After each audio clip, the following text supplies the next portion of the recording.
Hello. Good morning, good afternoon, good evening, wherever you're watching from. My name is Alfred Amuzu. Welcome to the Ghana Agenda today. So I did get a call from my boss. I got a call from my boss, and when that happened, you can't say no. You would understand what I'm talking about in a few minutes. Today, we are talking to Steve Day, the Secretary of NDC-USA chapter. There are some issues bumbling in the background, and Steve is here to help me navigate those and speak directly to uh, the NDC comrades here living in the United States with regards to arrangements and issues within the party. What I mean arrangement is arrangements towards this year's chapter elections. We'll take a quick break and then bring Steve in. But before that, once we are done with Steve, we'll also be talking to Paul DeSosu, who is running to replace Steve in NDC. Paul DeSosu is running to become the next secretary of NDC. He would also be joining me to discuss what his plans are for the position he's running for. And then we'll switch from Paul DeSosu to Dr. Lawrence Appiah, aka Protocol.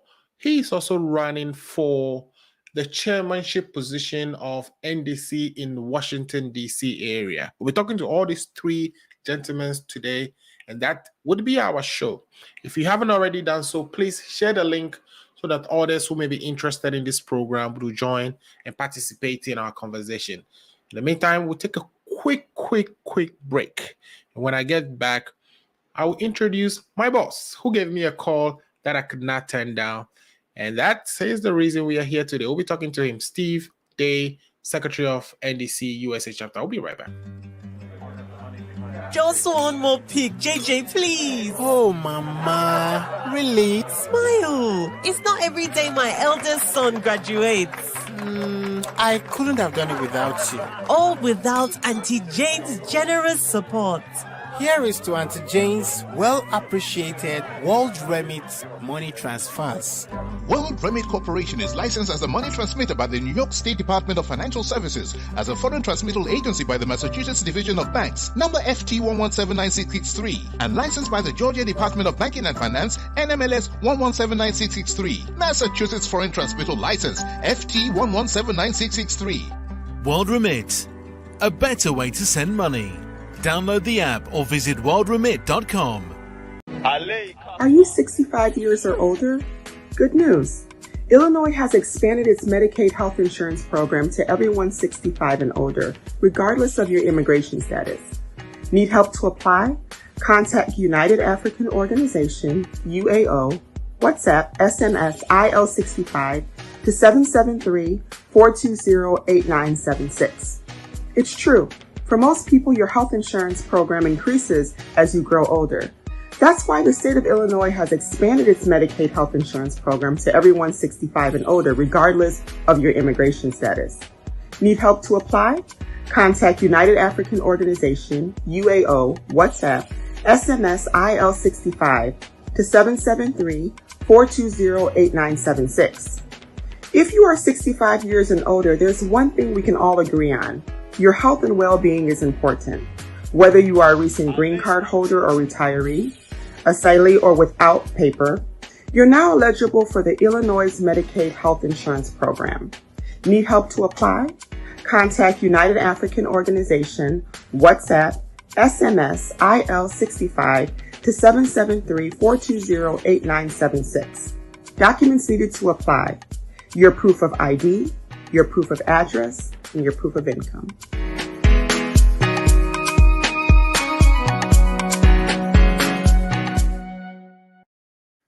All right, welcome to the show again. My name is Alfred Amuzu. It is the Ghana Agenda. We are always on every Saturday. Today we are speaking to a very big man in the name of Steve Day, my boss, who gave me a call I could not turn down. So if you were wondering who I've been rambling about, who my boss is, here he is.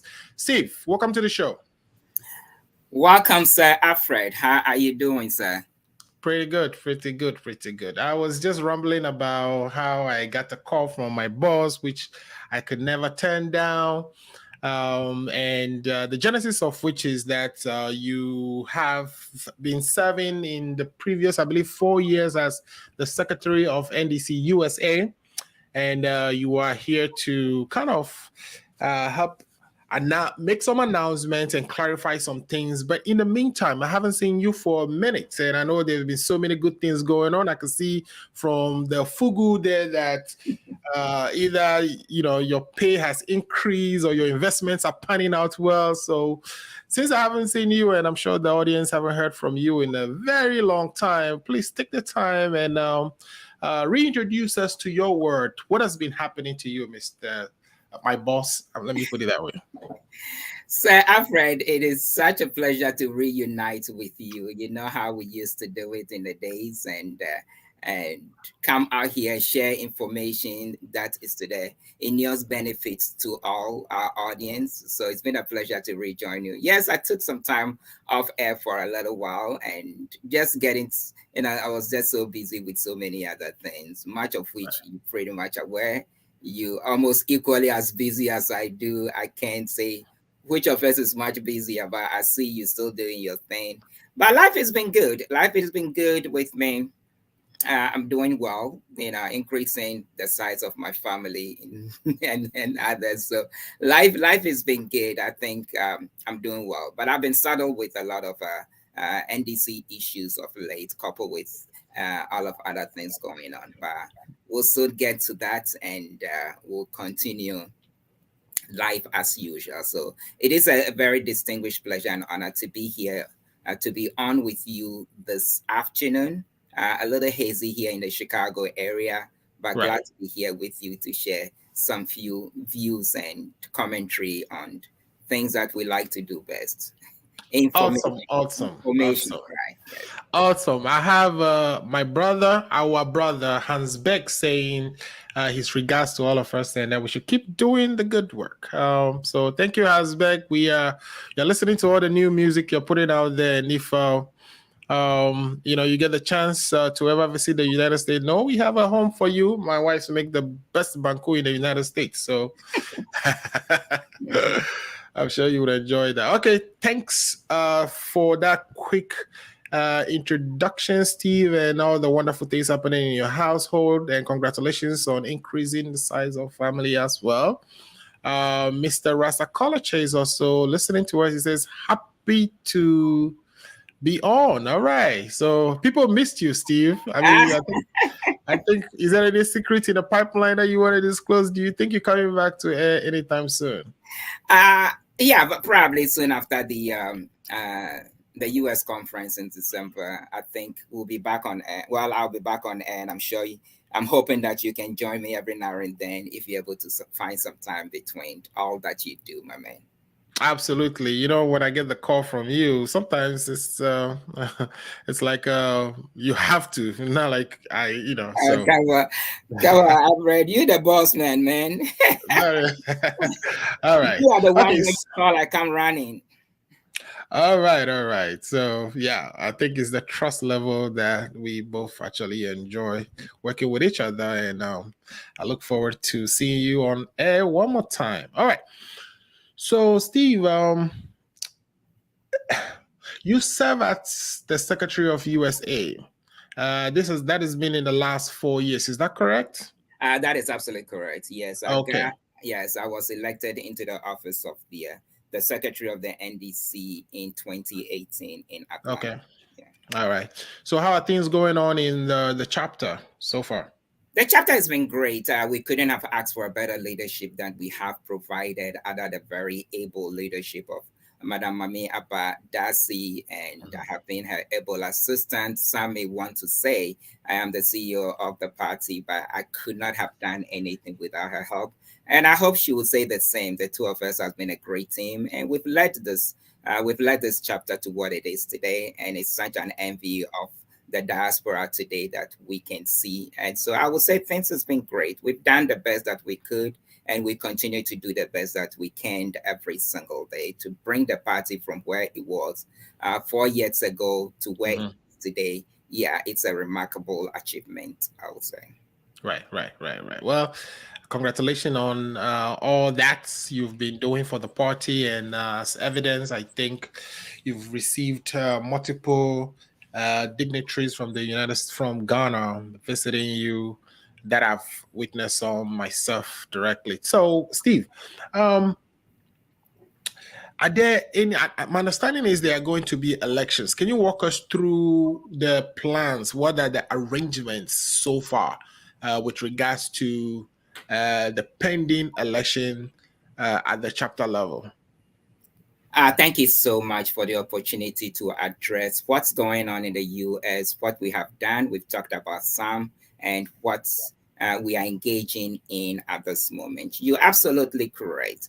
Jumping straight to elections, the Constitution of the NDC stipulates that every 4 years there should be election which begins from the branch level and then it extends through the chapter level. In our case, in Ghana, of course, it is the branch, then the constituency, the regional and national elections. But in our case, in the diaspora, we only have two levels, which is the branch, which is the basic unitary structure of the party, and then the next structure is the what you would call the chapter. But in the scheme of the NDC structure, it would be likened to the constituency in Ghana.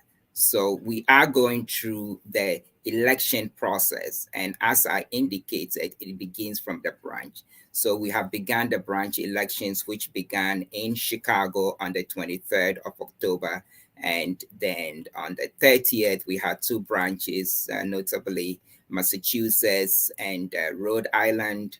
And last weekend, we had what I was calling the super weekend. We had 8 branches that held their elections from the Saturday through the Sunday. So it's been extremely busy. But before we could get to elections, we need to put some processes in place.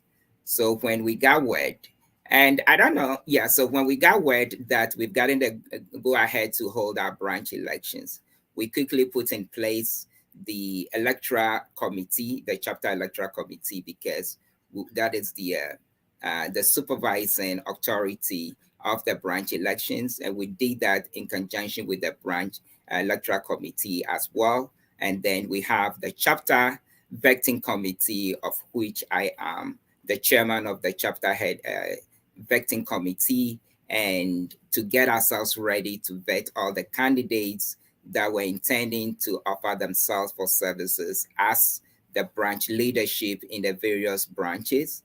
And then we, not necessarily that we anticipated there could be some disqualification, so the need for an appellate committee known as the appeals committee, but it is part of the structure. So we put together a 3-member an appeals committee as well. So those were the structures we put in place, and then we continue to educate the branch leadership and the branch membership to get themselves ready to go through the process. There are a few steps that you need to go through to get you to election day, and we have been extremely busy coordinating all that. And with the team that we have in place, we've managed to get 11 branches done so far. We still have about 4 or so to go. And then there are 3, of course, that says they may not be able to hold elections. There are 19 in total. So we're working our way through, and hopefully by next week or thereabout, we should be done with all the branches. Let me say active branches within the USA, and then begin to get ourselves ready for the chapter conference, which would be the venue and the stage to elect our chapter leadership. Right. So it appears there's a lot going on in the background. So let me follow that up with this. When will the chapter election take place? The chapter election is slated to take place on December the 3rd in Houston, Texas. That is the venue that we are preparing to head to elect our chapter leadership. Okay. So, Steve, walk me through how you decide that December the 3rd is going to be the election date and that is going to be in Houston. Just kind of give us a window of those of us who are not in the background to understand what actually goes into making those decisions. Thank you, Sir Alfred, once again. A lot goes into making these decisions. The decisions are not made overnight. There is a thorough process that you have to go through and arriving at these decisions. I must state for the record that NDC-USA wanted to be proactive. We know we have to hold elections, and elections have to occur at venues. So we elected to begin to prepare ourselves for the election, preparing our minds for the branch elections and beginning to put some processes in place for the chapter elections. We began doing this way back in May, and we took into consideration the timetable that we employed during the 2018 election calendar, thinking that we could begin doing the branch elections sometime in June, July, and get ourselves ready for the chapter election sometime in August, September, October. That was the timetable that we utilized the last election cycle. So we began getting ourselves ready, and we thought that branch elections pretty much happen within the branch. It doesn't involve that much of travel. So the logistics involved is just your meeting place and put other resources, other logistics in place to hold branch elections. So we just gave direction for people, for all the branch to get themselves ready in terms of their register, dues payment, and just making sure that your register is done per everyone that has paid their dues. So they were working on that, and we jumpstart the process of choosing a venue.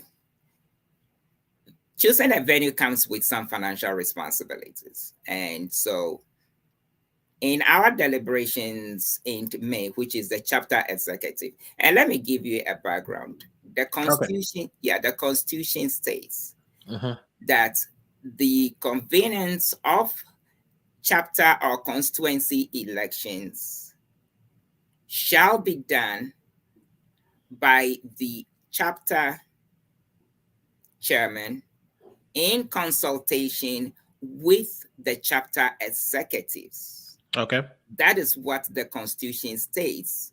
And I can read it to you if need be, but in paraphrasing, that is what the Constitution says in Article 15, Section 1 and 2. That is what the Constitution says, that there shall be a constituency elections every 4 years. And 2 talks about this shall be done. The constituent election shall be convened by the chairman of the constituency executive in consultation with the executive committee. So we, the chapter executive committee, in May, met and begin to think through how we would arrive at a venue for the conference. Okay.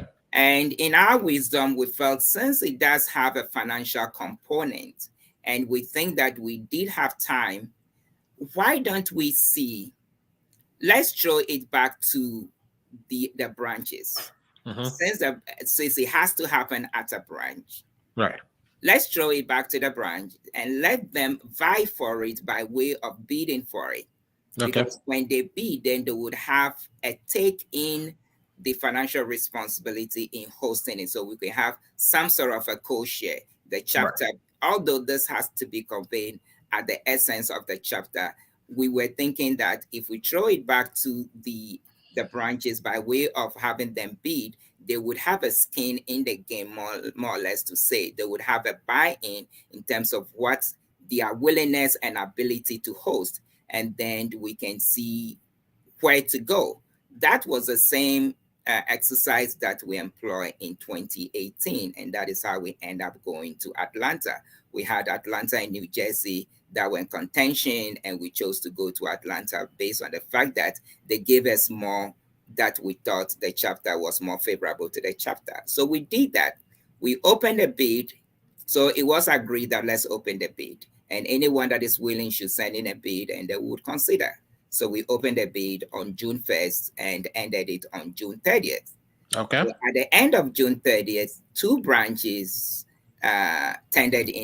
successfully tendered in a bid. That was New York and Ohio. Okay. So we started looking at the bid, and there was some few things here and there. But in the process of reviewing the bids and award the bids, we got information from head office that was premature.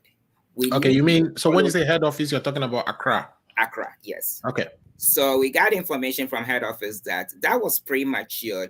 The NDC intends to have everything structured and aligned properly this year. So when they are doing branches, it's branches. When they are doing constituencies, it's constituencies. When they are doing region, it's region across. And national, of course, we only have one national. So since we fall within the category of constituency, we were thinking about a constituency venue at the time. And the national timetable had not gotten to constituency elections. They were still trying to grapple with things that needed to be done before they even get into branch elections. So they told us that we were way ahead of ourselves. So let's hold on, and then they'll let us know when it's the time to start the branch, the election process, which would begin from the branch. Right. So we continue to get ourselves ready. We put the bids on ice, and we were waiting for further clarification on the national calendar, which of course the NDC-USA does not exist in the absence of the structure. We work within the structure. So that is what the NDC have begun to do. So if I can fast forward very quickly, we did get the go ahead to do the branch elections in October. In the mid-October, 23rd of October, the 17th of October was when we got word that we should begin doing our branch elections. And when I say we got word, they sent us the formal standing orders, which is the guiding principles to guide the elections as to who qualifies and how the elections to be held and to be conducted. So we quickly got into gear and begin preparing for the branch elections, which we are still in the process of finishing. Right. And just a week ago, then we did get another directive that we could do the chapter elections, more or less the constituent elections. So when that happened, it calls for we had not chose a venue as at now. We had the 2 bids on ice. So it means we need to go back to it very quickly and see what needs to be done. Bear in mind, this exercise of choosing a venue, it is solely the prerogative of the chapter chair and the chapter executives. That is what the Constitution stipulates. So we found that as a fiduciary duty to go back and look at the process and see how to choose a venue. So a lot was said about how we should choose a venue. Various states were proposed. We had Ohio, who had tendered in a bid initially, was proposed. We had New York, who had tendered in a bid previously, was proposed. We had the new entries like Minnesota, Chicago, Kentucky, and California, and then Texas. So these were the 7 names that were thrown out there as to the possible venues. So we discussed it for quite a while. It took us about an hour and a half into 2 hours. And it came to, let's get to real business here. We've spoken about too many cities that could hold, why one could hold, why the other could not, and what have you. Let's put it to vote. So to vote, you have to have a motion. So there was a motion. The first motion was to propose New York. That motion was duly seconded, so that became a valid motion. There was the ask for, is there any other city that anyone would want to nominate? And then a second city was proposed, which is Texas. So Texas as a state was proposed. and that was also duly seconded. Right. There was another ask if there were any other city that anyone would like to propose. There was none. So these two cities then became the two legitimate cities that were proposed that we needed to make a choice. Right. And we did this very democratically. We had 20 executives, all of them called into this meeting. None of them. I would say we had a 21st. We had a 21st executive member, which I mean, one would say, suffice to say that had not been to meeting all this while in excess of about 2 years or so. Right. But called in, tried to call in, let me say, tried to call in. He was in Ghana. He was having internet connectivity issues, but tried to call in. So when these two states were tabled for a vote, were called for a vote, we had the vote that fell as 2 executive members abstained. 5 voted in favor of New York.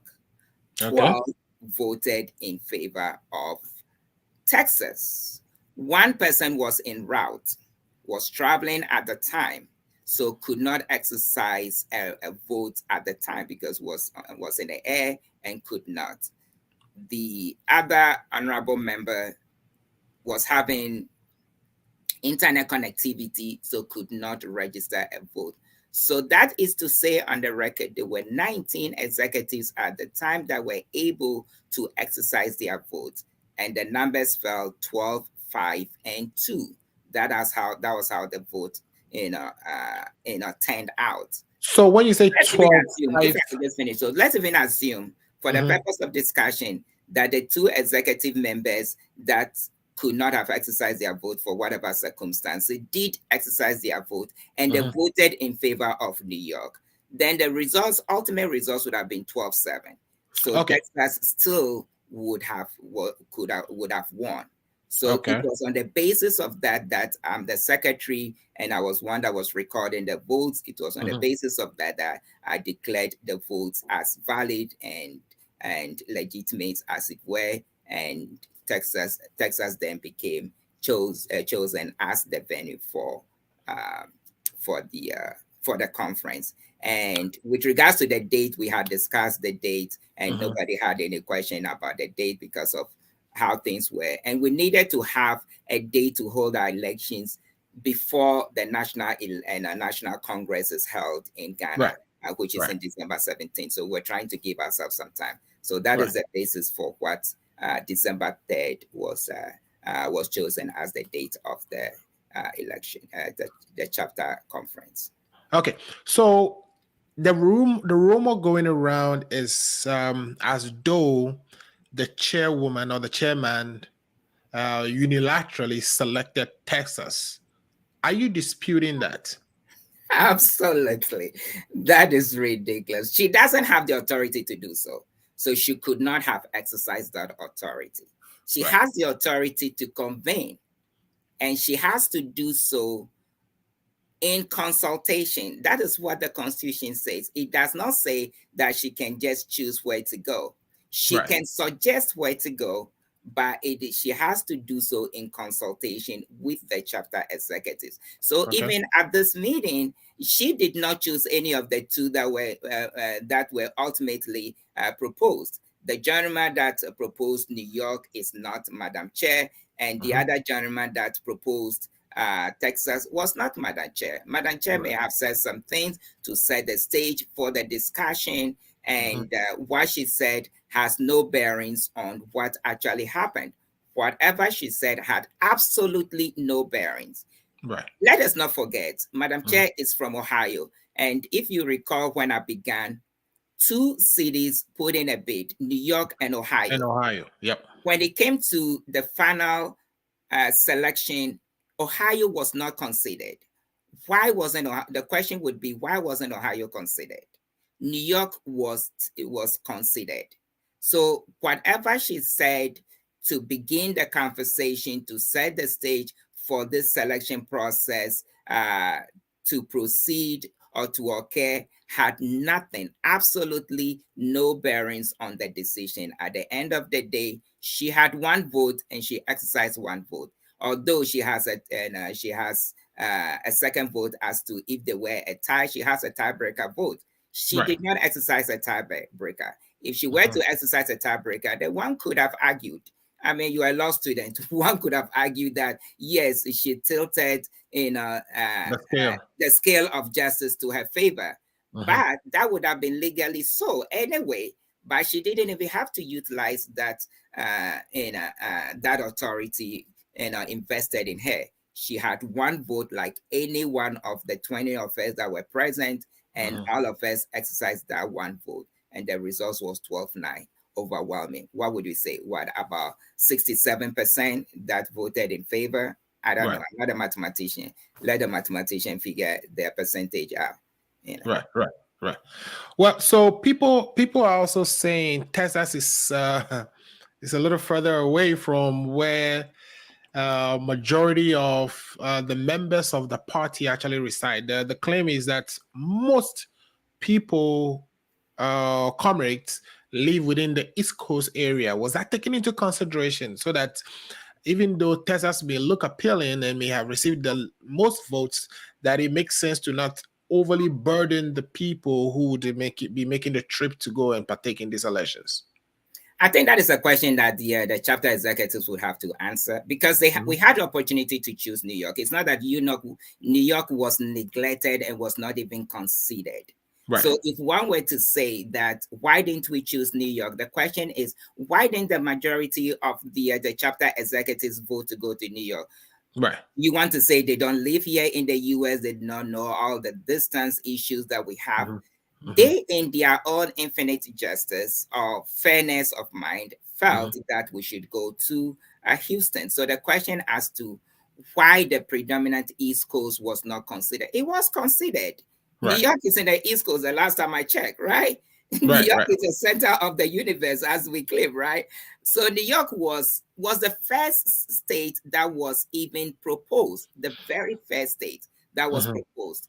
But as you know, in every democratic dispensation, when an issue is called to a vote, the majority carries the day, regardless of how others feel. It is a majority rule. We are in participatory democracy, so we exercise our participatory democracy in terms of exercising a right to choose. A right to vote is equal to a right to choose. So we exercise that right to choose, and the majority chose Texas. So as to whatever the other argument is going, it comes down to very basic foundation of every democracy, where you have the right of choice, and the right of choice is exercised through a right to vote. And there was a right to vote, and the choice.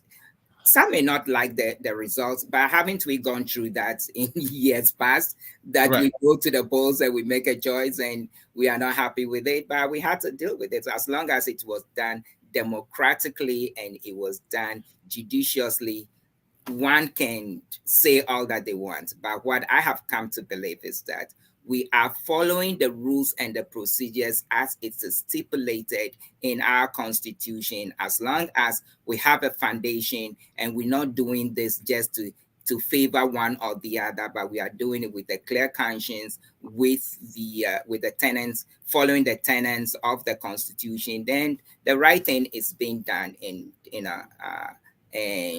my perspective. The right thing is being done. What is right is right. Okay, great. So viewers and listeners, if you're watching us and you have questions and comments for Steve, please drop it in the comment section and I will be happy to read that out. We have one very good comment here, or question that Steve I would like to put to you. Mr. Ras Akolache is asking, is there any reason why you didn't just vote on the two states that had submitted the bid, a clear indication that the rest of the states were not interested in hosting the elections? And he's just been curious. So I guess he's asking why, the consideration wasn't limited to only New York and Ohio, and why Texas and California and all these other places that you mentioned later on were brought on. Yeah, I mean, we could have chose to do that, but we did not. The simple answer to the question is that we had the right to propose any state and to consider any state within the USA. We had the absolute right. There was nothing barring as to which city can be proposed and which city cannot. So yes, we could have elected to just consider New York and Ohio, but New York was on the table, and Ohio could have been proposed because it came down to we were not just considering the bids that came in at the end of June. We were looking at, even if we were considering the bid that came in, it still would have come down to a choice. It is no telling if we could have gone to Ohio or we could have gone to New York, but that was not the case. In this case, Ohio was not proposed. Madam Chair, she's from Ohio. That is her home state. But she elected, or others elected, not to propose Ohio, although we all saw Ohio's bid. But maybe those who proposed New York were more enthused about what New York was going to offer, and they felt that New York should have been a choice. And New York was definitely a choice, but that choice was rejected by the majority. Majority felt to go the other way.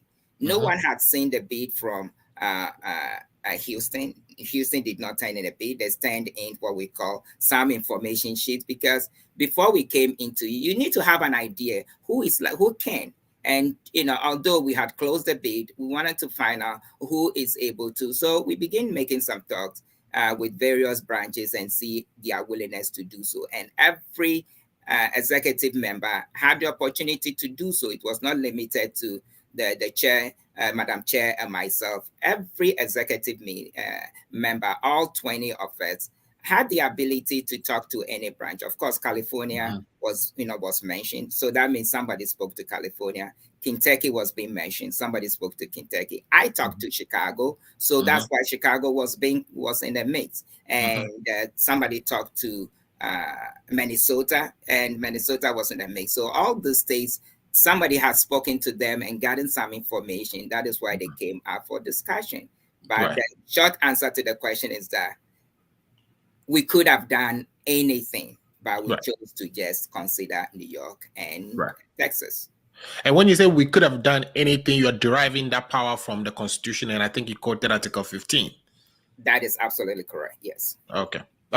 Steve, I know you've been talking for a couple of minutes. I'm going to have you, let's take a quick break so you can get some water into the system. When we come back, I know also a big elephant in the room again is the amount that's nominees were required to pay, and I want you to help me address that as well. So we'll take a quick break, and I think Hamza also have a question here that I'll read to you when we get back. But let's take a quick break, get right back, and discuss some more. We'll be right back. Just one more pic, JJ, please. Oh, Mama, really? Smile. It's not every day my eldest son graduates. I couldn't have done it without you. All without Auntie Jane's generous support. Here is to Auntie Jane's well-appreciated World Remit money transfers. World Remit Corporation is licensed as a money transmitter by the New York State Department of Financial Services, as a foreign transmittal agency by the Massachusetts Division of Banks, number FT1179663, and licensed by the Georgia Department of Banking and Finance, NMLS 1179663, Massachusetts Foreign Transmittal License, FT1179663. World Remit, a better way to send money. Download the app or visit worldremit.com. Are you 65 years or older? Good news. Illinois has expanded its Medicaid health insurance program to everyone 65 and older, regardless of your immigration status. Need help to apply? Contact United African Organization, UAO, WhatsApp, SMS, IL65 to 773-420-8976. It's true. For most people, your health insurance program increases as you grow older. That's why the state of Illinois has expanded its Medicaid health insurance program to everyone 65 and older, regardless of your immigration status. Need help to apply? Contact United African Organization, UAO, WhatsApp, SMS, IL65 to 773-420-8976. If you are 65 years and older, there's one thing we can all agree on. Your health and well-being is important. Whether you are a recent green card holder or retiree, asylee or without paper, you're now eligible for the Illinois Medicaid Health Insurance Program.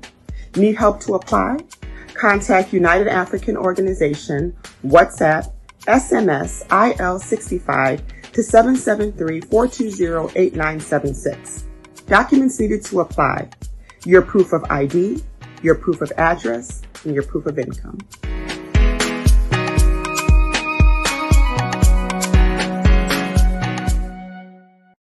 All right, welcome back to the show. If you're just joining us, we've been talking to the Secretary of the General Mosquito of NDC-USA, and he's been addressing some of the rumors making the rounds with regards to how the executive committee came by deciding to actually hold this year's chapter election in Texas. We are going to transition into the fees that have been put out there for the aspirants to pay and how that decision was also arrived at.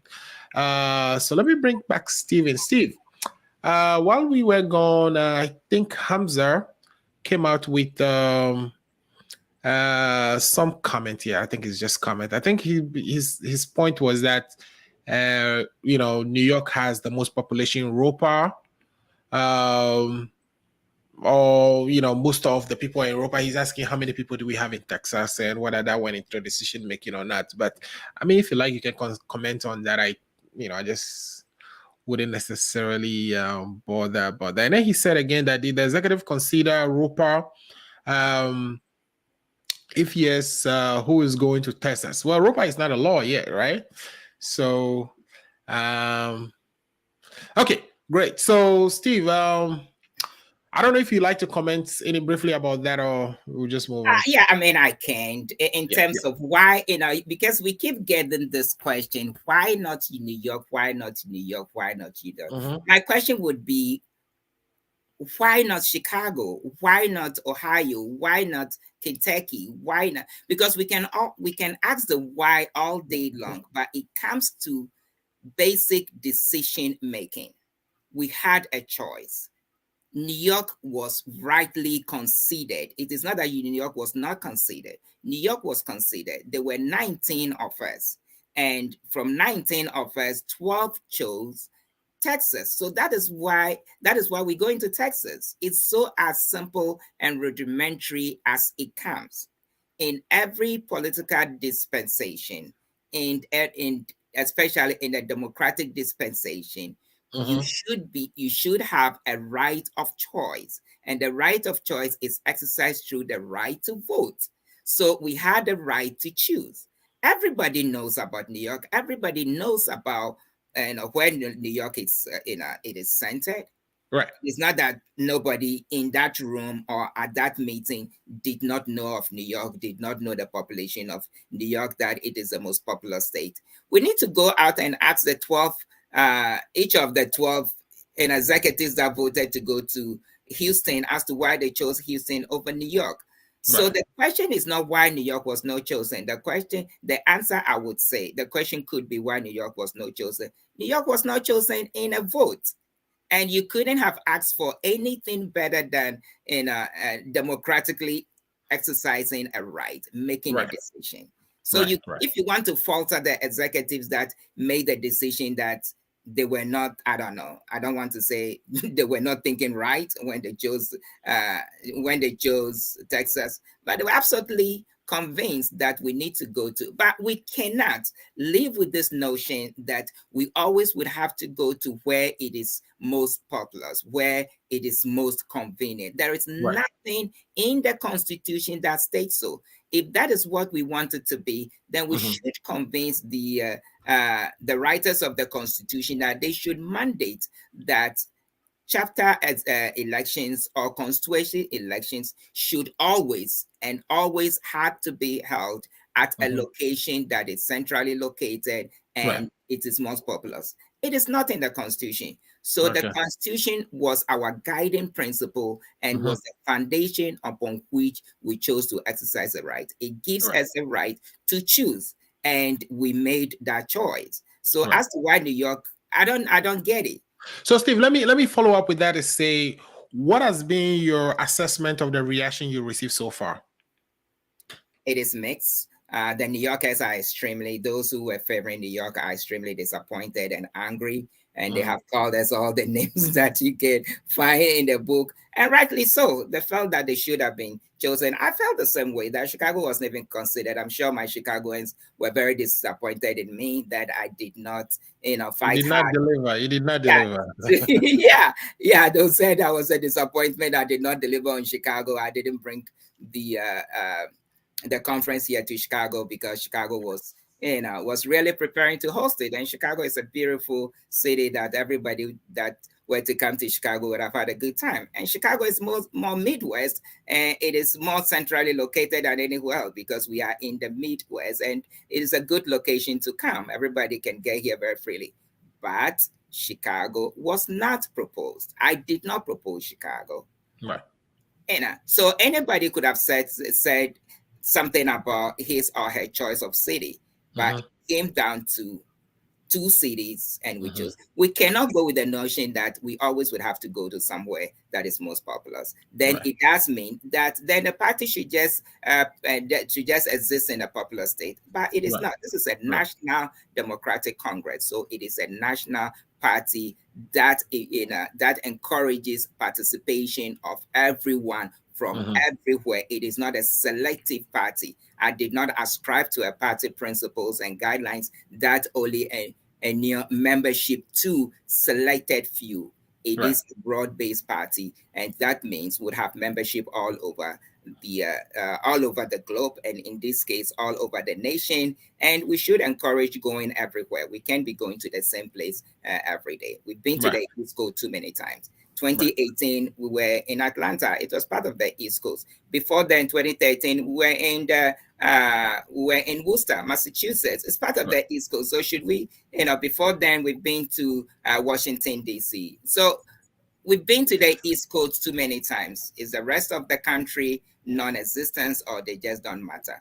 And when the New York people, they don't like going out of New York. So they need to begin to go out. You have to find a way to bring them in. Now let me ask Steve, where there is a lot of disagreement with, let's say, decision by the executives, are there any provisions on how to redress that? I'm asking that question because Ras Akolache is asking that, since this is a contentious sort of a decision for the venue, that perhaps it should be brought to DC.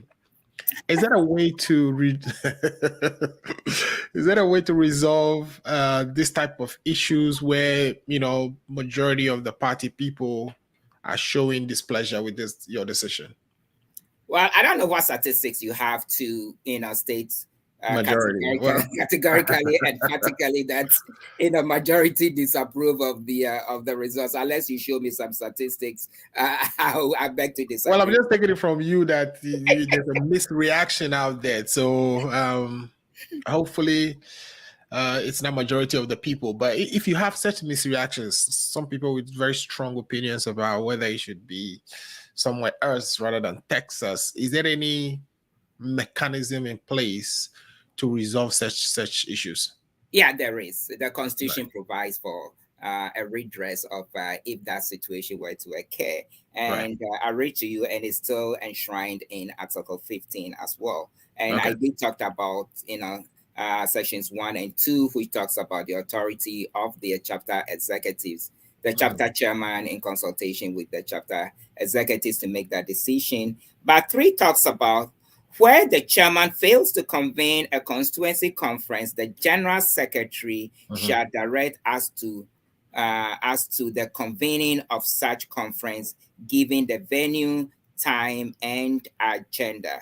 Where for 4 talks about where for sufficient reasons a constituency conference cannot be organized within 4 years, as required, the National Executive Committee, on the recommendation of the regional executive, shall direct the holding of the conference at a subsequent venue. And it also talks about it can be deferred to the constituency capital. So Right. when you mentioned Washington, for example, yes, it does say that it can be deferred to Washington, and that was stated in the guidelines that were given us, where there is sufficient disagreement and sufficient grounds for not being able to decide.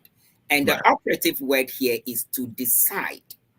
If there is sufficient grounds that there could not be a decision made, which is to decide, then it could be defaulted to the New York. constituency. To DC. Yeah, to the constituency capital. In our case, it would have been Washington, D.C. But the Constitution clearly states, or the standing orders clearly states, when we cannot decide, when a decision could not be made. But in this case, you have 5 to 12. Would you call that indecisiveness? Right.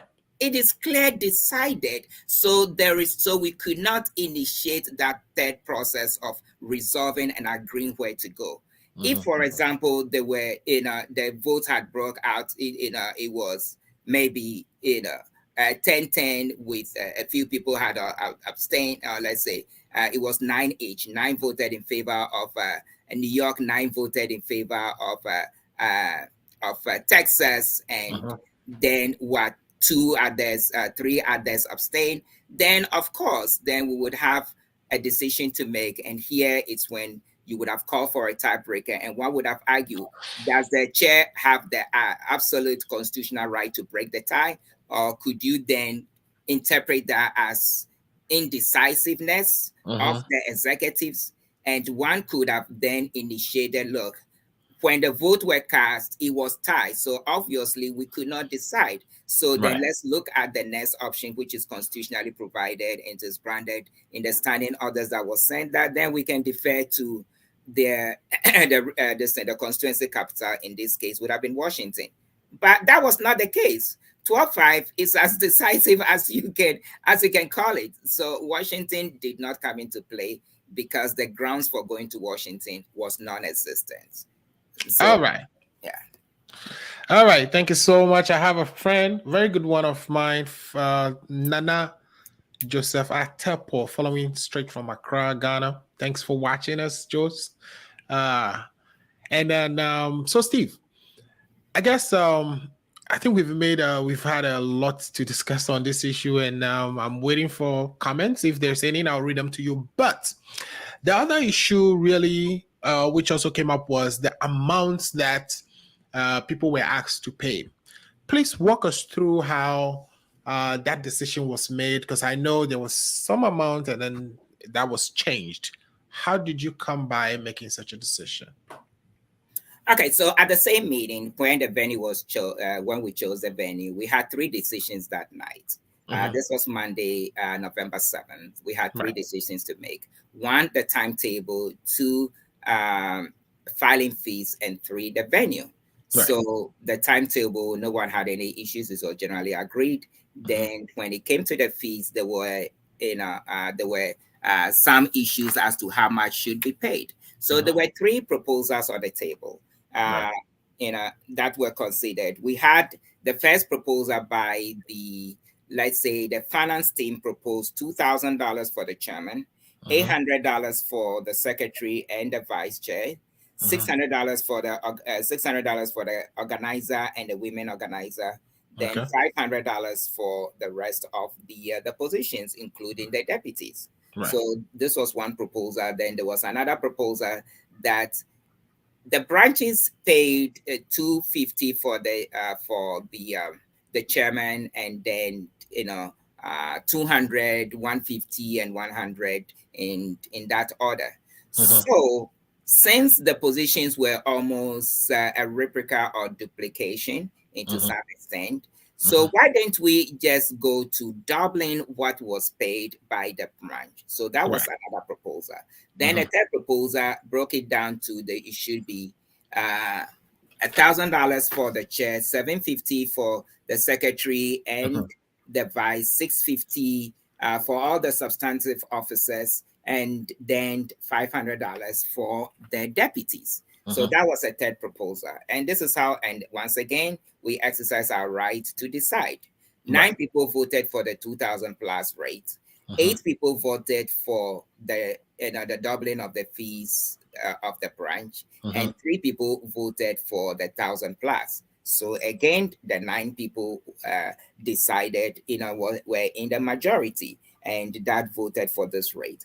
But unlike the choice of the venue that is enshrined in the Constitution, the filing fees is not enshrined in the Constitution. So we had no constitutional obligation at this time, but we had an obligation to charge fees, because charging of fees was not stipulated as to how much, but it was stipulated in the standing order that they shall be filing fees. So we had to decide filing fees. And since we have a supervisory body in the office of the International Relations Directorate and FEC. FEC did not make this decision for us. We had to make the decision and seek approval.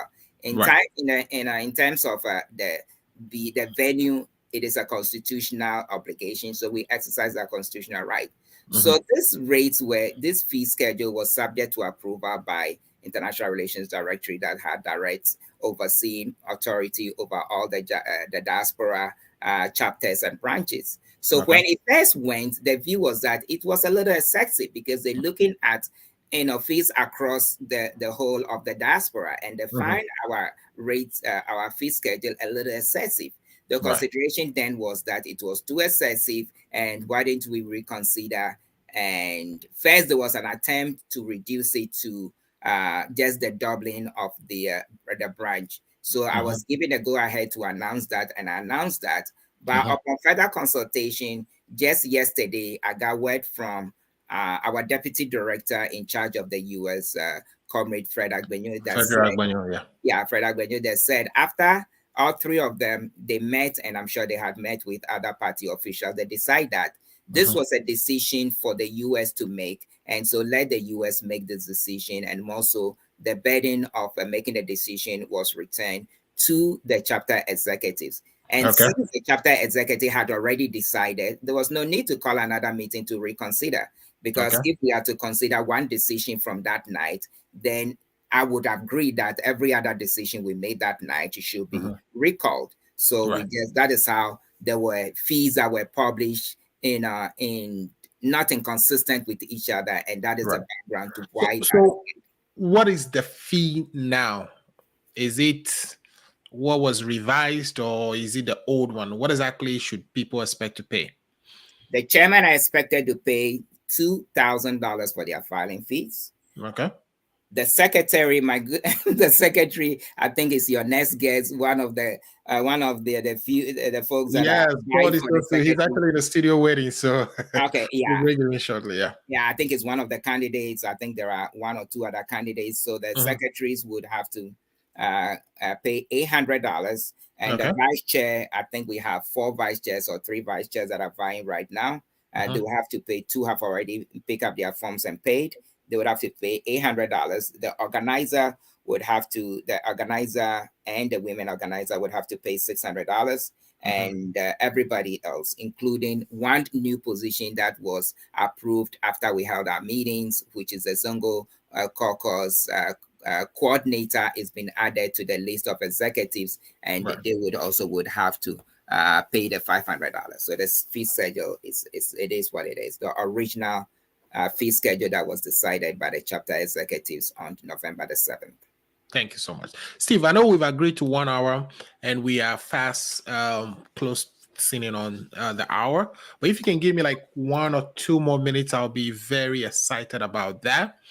My next question, which I want to be the last one, is that since the choice of venue was announced, there were all kinds of rumblings. Something undesirable also emerged, which is sort of a group calling itself NDC East Coast. What is the party's position on this, and is that even allowed, where members of the chapter would want to break away? There is no there's no constitutional provision to have two chapters within one nation. We Right. only have the United States of America, and that is considered a chapter. So they cannot have a coexistence. They cannot be a coexistence. There is no provision for that. But I have not seen an application for a second chapter within the NDC-USA, so I will not be able to speak to it. But it is not within my right. That is a right of the national executives to decide, FEC especially, and NEC to decide to grant. This NDC-USA chapter was granted the authority to exist under the hands of the Chairman Rollins himself was here to inaugurate the very first branch. So that is a matter that I cannot speak to. It hasn't come before me, and it would not. It would. I don't think it would come before me. So as of now, it's just a WhatsApp sort of noise. There's no official anything. I have not even seen it, so you may have to show it to me to even make a comment on it. I have not even seen it. There is just too much chattery on platforms, and it is granted. Everybody is excited about how far we have brought the NDC-USA. They want to be engaged in one form or the other, and they are exercising their voice through write up. It only enhances the process. Some of it has been not very appetizing, one would say, to be very colorful, not very appetizing. But you can only be encouraged that if you were to have a party that you do not have this excitement and engagement, that means the party is almost non-existent or non-active. But to have this many people that are interested and want their voice to be heard, and they are making proposals and counter proposals, that goes to me, it goes to the benefit of the kind of leadership that we have had within the last 4 years to create this enthusiasm in this many people. I've never seen New York this excited until now. So they had to be excited for some reason. I've not seen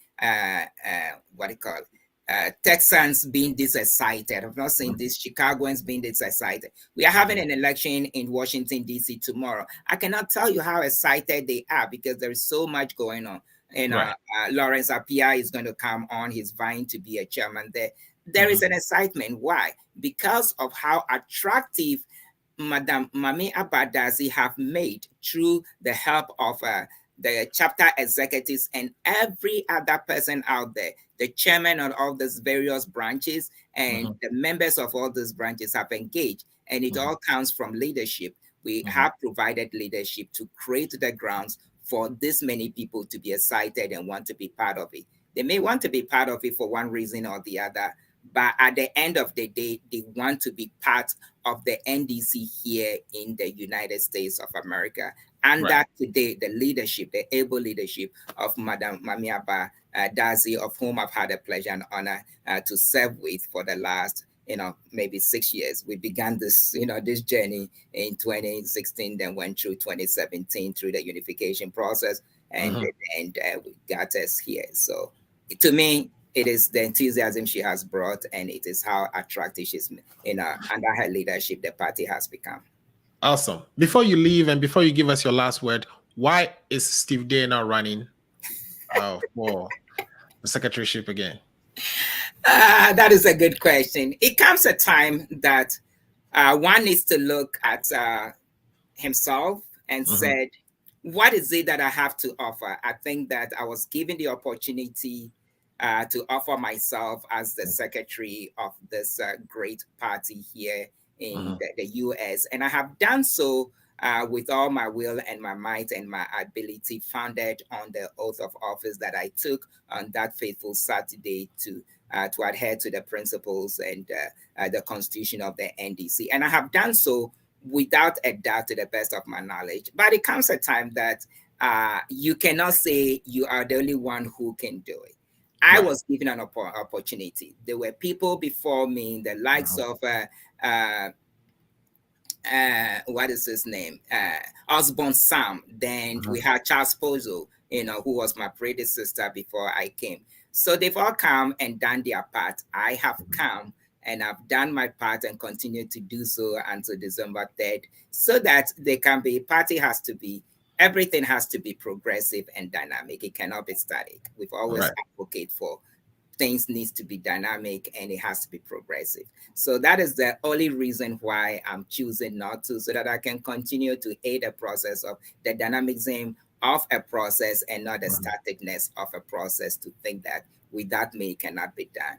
Without me, it can't be done. There are able hands out there that can do more than I have done, and you want that energetic and youthful exuberance and fresh ideas, so that we can continue to help in every way we can to advance the cause of our party. So that is the reason why. Amen. Well, thank you so much, Steve. I know you will be mixed, and I'm sure the viewers would agree. Steve, leave us with your last words. If you want to endorse any particular person, you are free to do so. But of course, I know you wish Washington D.C. well in their elections, and all the other chapters who may be having elections following that. So what is your last word for the Ghana agenda and for everybody watching? You have a few people watching you.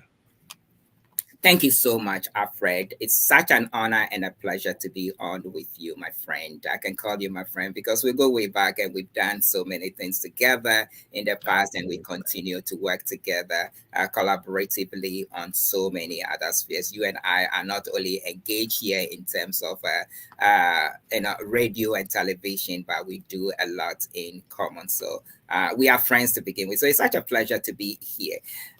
It's been a pleasure and an honor to serve this great party, and I wish everyone well. I mean, I've had the best time of my life serving this party, and I did so with the best that I could, to Ghanaians, and do what it takes. There are great leaders out there who are vying to, and I can only say I wish all of them well. I love all of them, and I wish all of them well.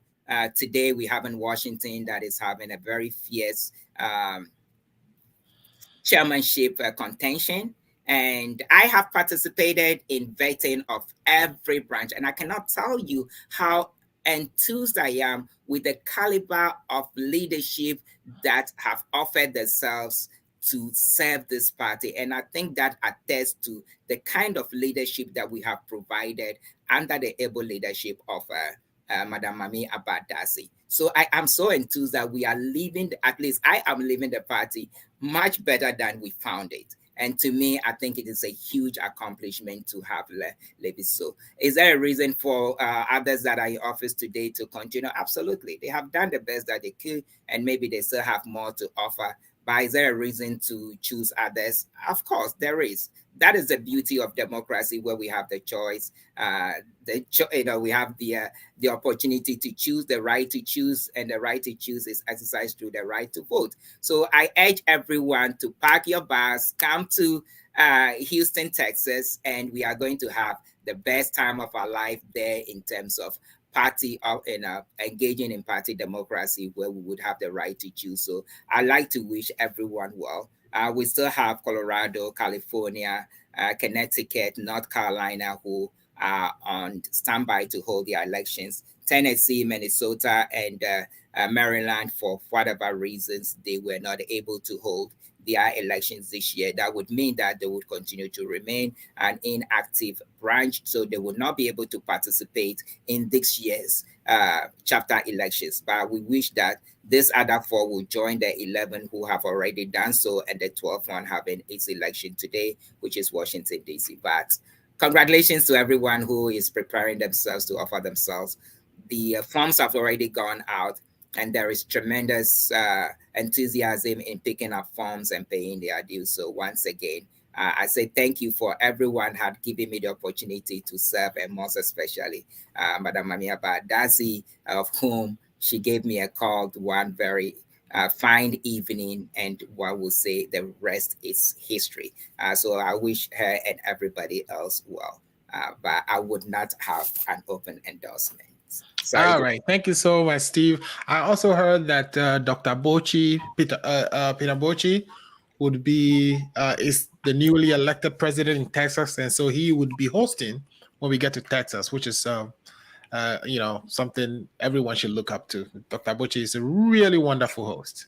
Yeah, we'll have the opportunity to reconnect with him. I think the first time we connected with Dr. Boji was in 2012 when he was the president of the Airway Association of Houston at that time, and they were hosting Houston, and I witnessed history when he was the first elected president of Siena right here in my backyard in Chicago in 2013. And ever since then, I've had the opportunity to work with him, and you and I has had the opportunity to work with him when he was the president for Siena for 6 years, and he continued to be one of our star hawks in the Siena organization. And congratulations to him. Yes, he is the chairman for Texas, and then he is based in Houston. So that is why Houston will be hosting us on December the 3rd. I look forward to unifying with him again. We were just in Houston about a month or so ago.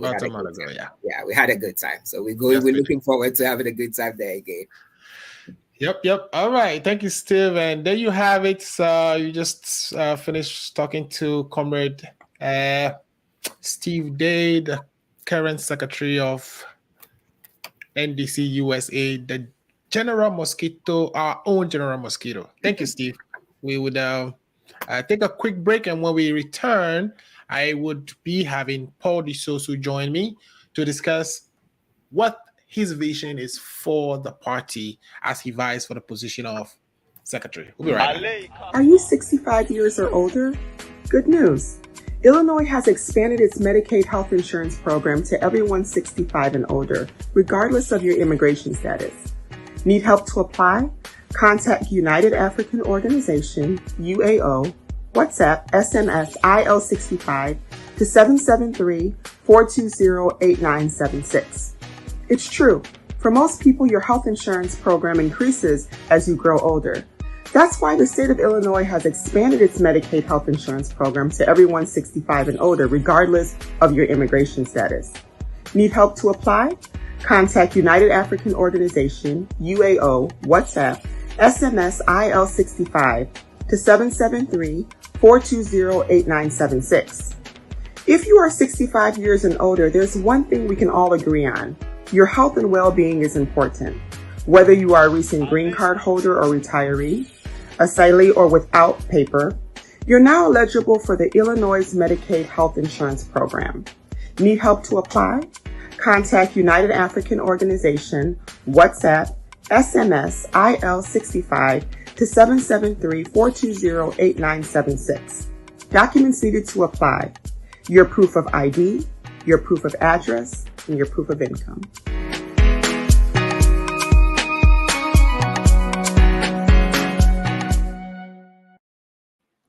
Hello, welcome to the second segment of this show. Today we are speaking to Paul DeSoso, who's a regular panelist on this show. Paul is running for the position of Secretary of the USA chapter. He's going to be our new General Mosquito. Now, Paul, welcome to the show, and I'm sorry we had, spent 13 minutes into your time. How is your day going so far in Massachusetts? Are you guys having snow? What is the weather like? How are things going with you? Good afternoon, Alfred, and thank you very much for having me. The weather is so beautiful here today. Right. And I think this is the last day we're going to experience or see, the sun above, 70 Fahrenheit. So we are really enjoying and having fun this afternoon with the beautiful weather we have today. So Massachusetts is doing good. We are happy, and we look forward for the future. Perfect. I just had your boss, or the person you will be replacing, and I'm sure you've heard the interview. Any quick commentary on that before we get into your segment?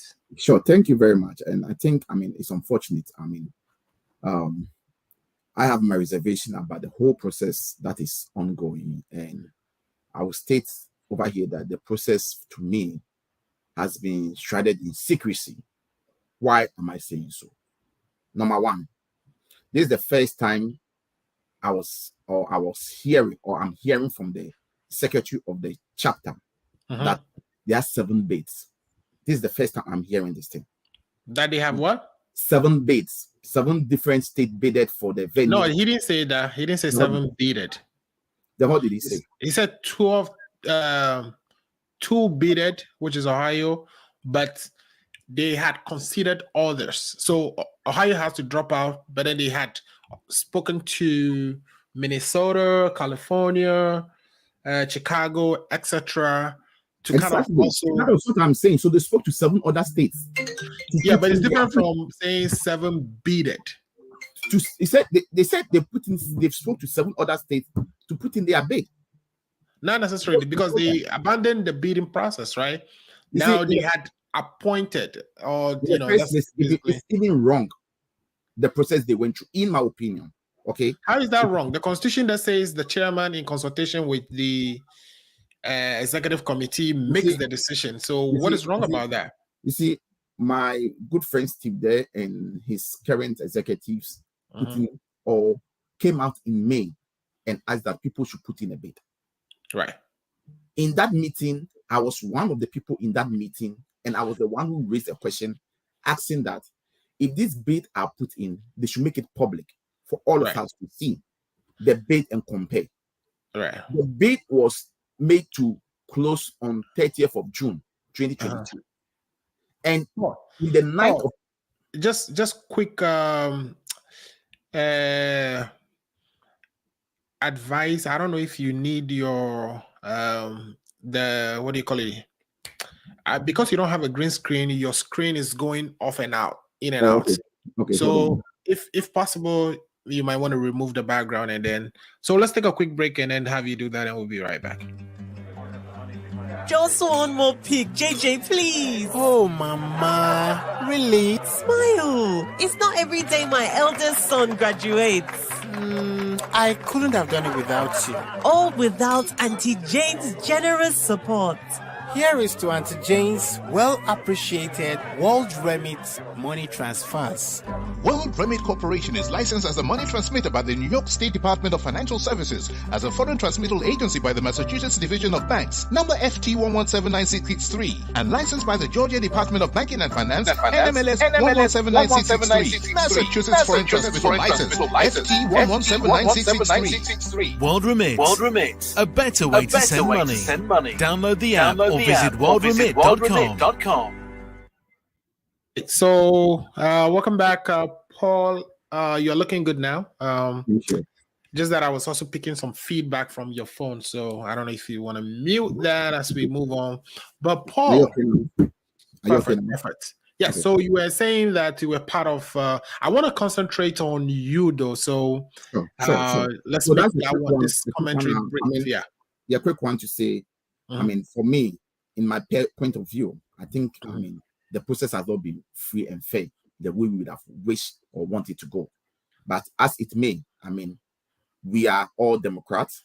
We need to be democratic and then move with whatever decision that is taken. And we move with it, and then we hope and we believe that, I mean, in the future, some of us, when we get a nod, I think some of the things we see wrong in the processes, maybe we'll be there to correct it and then make sure that it doesn't happen again. So, well, just for fairness purposes, though, I believe the Constitution, the NDC's Constitution, has been read here multiple times today, and what the Constitution actually says is that the chairperson will make this decision in consultation with the executive committee. So nobody has disputed that part. Nobody. Right. So fairness on unfairness can only be said by someone who is a member of that executive committee. Are you a member of the executive committee?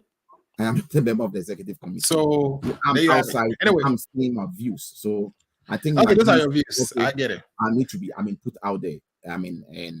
People have their different opinions. But for me, I personally think the process has not been fair. Yeah, because a lot of people have that erroneous idea that they have a voice in the process, and they really don't. So I just want to kind of make sure we are clear on that. All right. So Paul, you have been on this show, and I think this show is strong because of people like yourself.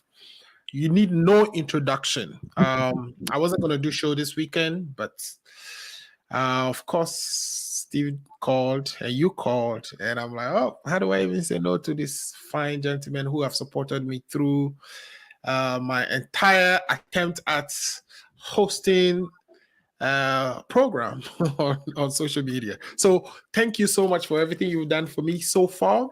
I know you will be a wonderful secretary. Can't wait for that to happen. Tell us a little bit about yourself.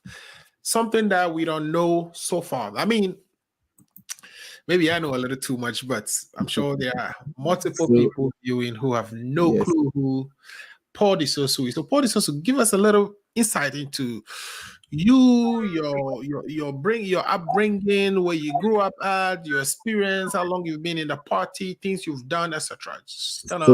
Thank you.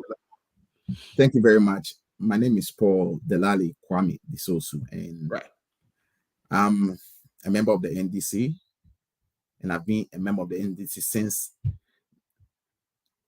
1993-92, when the PNDC was just moved to the democratic era from the military rule. I've been there. I was very young by then, but I was still on the ground supporting the party. I've been pulling agents in Clote College constituency for several times. Okay, that's the Zenata constituency. Exactly. I rose up to become the ward coordinator. Before, I mean, God was grateful to me that I got a scholarship to further my education over here in the United States of America, in Ohio specific, where I had my first master's degree, and followed up to settle in Massachusetts, and I took my second master's degree.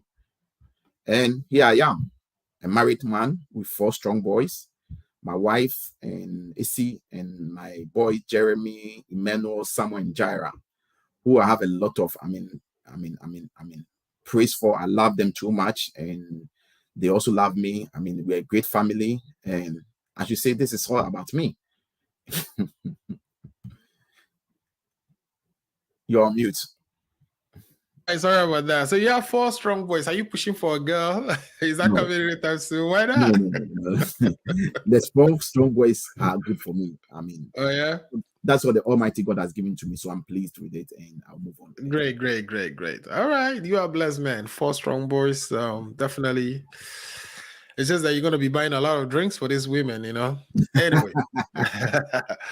All right. So you did mention that you had 2 master's degrees. Can you let us into my first master's degree? Yeah. My first master's degree was a total scholarship I had when I was in Ghana working for Vodafone as the network operation manager. And I had a total scholarship to come and do my master's degree in communication infrastructure and policy development in Ohio University.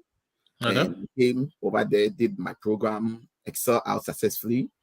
And my second master's degree is in business management, but I did specialize in information technology. So those are my educational background. I've done other professional courses, ITIL, and also 6,000 or 9,000. I don't remember. I mean, when you look at me, you go to LinkedIn, you type P. Disosu, I'm there. My information is there. Everything about me is there. And I just want to take this opportunity also to state over here that I've created a website for this project that we are doing. Yep, I was going to show that. So if you go to www.pdisosu.org, the P. Disosu is spelled PDESOSOO.org. I mean, everything you want to know about me is there. I'm a grassroots person. I've worked in the party. When I came here, I joined the party at the state of Massachusetts. I've been supporting, and I've the secretary, and I've been re-elected as the secretary. And we've done a lot, I mean, to position the branch, Massachusetts, to be one of the vibrant and relevant branches within the chapter. And a lot of people can attest to that. It was due to the hard work of myself and my able, chairman and my other executives right here in Massachusetts. We agree to disagree over here, and we always look at the best for the party. We always think of the interest of the party, not people's personal interests. And I think that is what has brought or made us very relevant and very vibrant in the political, discourse of, the politics in the United States. Right. So, as he was saying, if you type www.pdsosu, just like his name sounds, P and then desosu.org. You see a very gentleman, or the gentleman who's running for the position of our new General Mosquito. You know, he has his profile here. You can read about his profile, etc. And some of the good work he's been doing for the NDC over the years. All right, Paul, I think that is a well done website, and I encourage people who want to really get to know you to actually take a look. All right, so Paul, you did mention that you are running for the position of secretary. Now, Yes. But currently you say you are the secretary of Massachusetts. Yes. Okay. Tell me some of the good things you've done for that branch or the Massachusetts branch that makes you a candidate that people should actually consider in voting for. Thank you very much, Alfred. The branch has been one of the vibrant and relevant branch, as I stated in the chapter. I mean, as the chief executive officer in the branch, I've been very, very consistent with, making sure that we do, we go by party rules, follow party rules. We might not like it or dislike it, but we need to follow protocols. That is something that in our administration we put in place. Right. Structures is very important. Following protocol is very important. So we have done that. We have whipped people in line to follow protocol. People may disagree, but hey, we give room for people to vent out their disagreement. But at the end of it, the ultimate goal is for the party, to make sure that we position ourselves to make the party to become attractive. And I can say, people are getting attractive to the party in the state. But remember that when you are in opposition, okay, a lot of people shy away from the party. But I can tell you that because of the hard work we have done at the branch, people are coming, people are registering, people continue to call us to register because they see that we are very, very vibrant and very, very, focused in what we do. And we've done a lot of, voluntary services. I can tell you one of it is that we have sent some, did some shipment of, used clothes during my administration, the last administration before we took over. Myself, the current executive with the main leadership, our chairman Kojoago, who let us. We were able to gather used clothes from, all over. We shipped a whole, container of used clothes to, Ghana, because we adopted Lambusi constituency by then, and we gave to them their pictures to show. When you go to the Facebook, type Massachusetts, NDC-USA Massachusetts, all those informations are there. We also were able to ship one container of textbooks for our high school over here. Luckily, our vice chairman then was a teacher in the Worcester Public School, who teaches in the high school. So, they were going to, get rid of their textbooks. You know, in the US, every 2 years, if there's a change in syllabus, all those textbooks, they have to, change it. So, there was a change in syllabus. So, a whole textbook, mathematics, science, chemistry, physics, biology.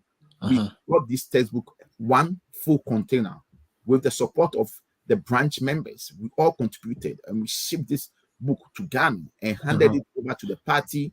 The headquarters for them to distribute to all the constituency across board. This is a very laudable, idea. We did not come or depend upon the chapter. We did it on our own, and we've done a lot of projects on our own over here, and we keep on to support. When they are talking about supporting of the chapter, we are one of the first branch that always commit to our payment, and we've also support all branch activities. So coming to administrative part, we have been very effective. Records are there. When you ask me, when you come now, we have every meeting you attend. There's written records and video records and audio records. We have all those documents there. So it's very grateful and very refreshing. And I can tell you that before we they dissolved the last administration, which I was part, and then we presented a financial statement, vivid financial statement to our members. They were amazed. No question was asked and all those stuff, because I mean, human being, when you are managing an organization, the most important is that you have to be very, very, very circumspect with the people's money, the way you use it. And I think, we've done our best. So, these are some of the things we've done, and we are hoping that if the descending, comrades, who will be, coming to the Congress, they see our track record, they will be able, to vote for us, because I think we need a change in the current leadership of the USA chapter. Okay, good. Good. Sounds like in Massachusetts, you guys are doing a lot. Let me pivot quickly and say, tell me what your understanding of the duties of the chapter secretary are. What do you think that is required of a chapter secretary, and how are you the best fit to do that? I think, the duties of the chapter or the secretary is enshrined in our constitution, and it's right there. It's not something that, we don't know. We know it. Basically, you are the administrative officer or the chief executive officer of the party. Okay. You are the one who is supposed to run the day-to-day affair of the party. Any communication, any issue that comes to the party has come to you, then you delegate. Let me also put over here that in the constitution that we all go by, the chief executive officer, which is the secretary of the chapter, you are so responsible to make sure that, you delegate duties for the organizer, the women organizer, and what you are supposed to do is stipulated. I should say it is basically the day-to-day running of the administration of the party. That is all you are supposed to do. And how are you the best fit to do that? I have done it before, and my track records are there to show. So I don't need to tout on my achievement. Well, there's a whole bunch of people watching, and they are voters in there. So I want you to win some votes now. Yeah, I've done it before in Massachusetts, and I know, and I have the track record over there, and I know my comrades believe I'm the best candidate to take up the job. I'm one person who is very transparent. And you know me for that. I say it the way it is. I don't try to. I'm a human being. I might have my shortcomings, but I try to be very truthful and very frank and transparent as it is, because one thing I've learned, as an academic boy, one thing we're taught in school, that say the way it is and then do it the way it is. It's something that is my guiding principle. So I try to make sure that whatever I do it so that tomorrow, if my good friend Steve Day comes to raise issue, I should be able to defend myself with evidence and document to say that this is the reason why I took this ABC decision. Right. Blow. Okay. All right.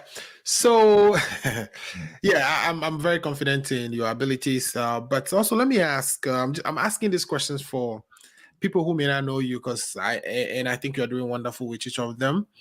Let me ask. An executive position in a party as big as an NDC is a relationship sort of position. You have to be able to relate well with a lot of people. You have to be a person that people get attracted to, or somebody who can bring people together.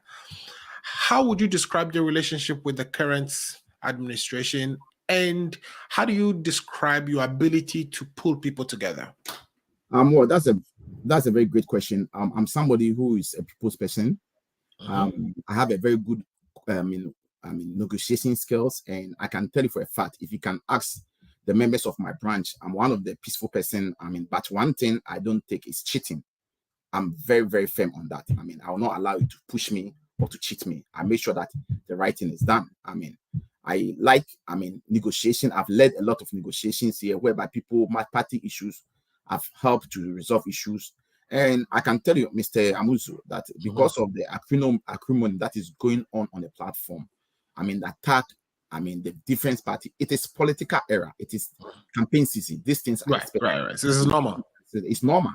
But what I don't subscribe to is the personal attack and the insult. You can criticize. I'm open. Criticize me the way you are, but you don't lie and say things that are not true, that you don't even know. Because somebody have a personal issue with me, and the person come and say all sorts of things, and you also take it in. That is where the issue is. I have been a people. We are all human beings, okay? we all have our temperament, and I mean, we need to study your temperament and know how to work over it. And Right. one thing about me is I'm somebody, I mean, if you push me to the wall, it takes a lot of time to press on my button. If you push me to the wall, I quarrel in, because words are powerful.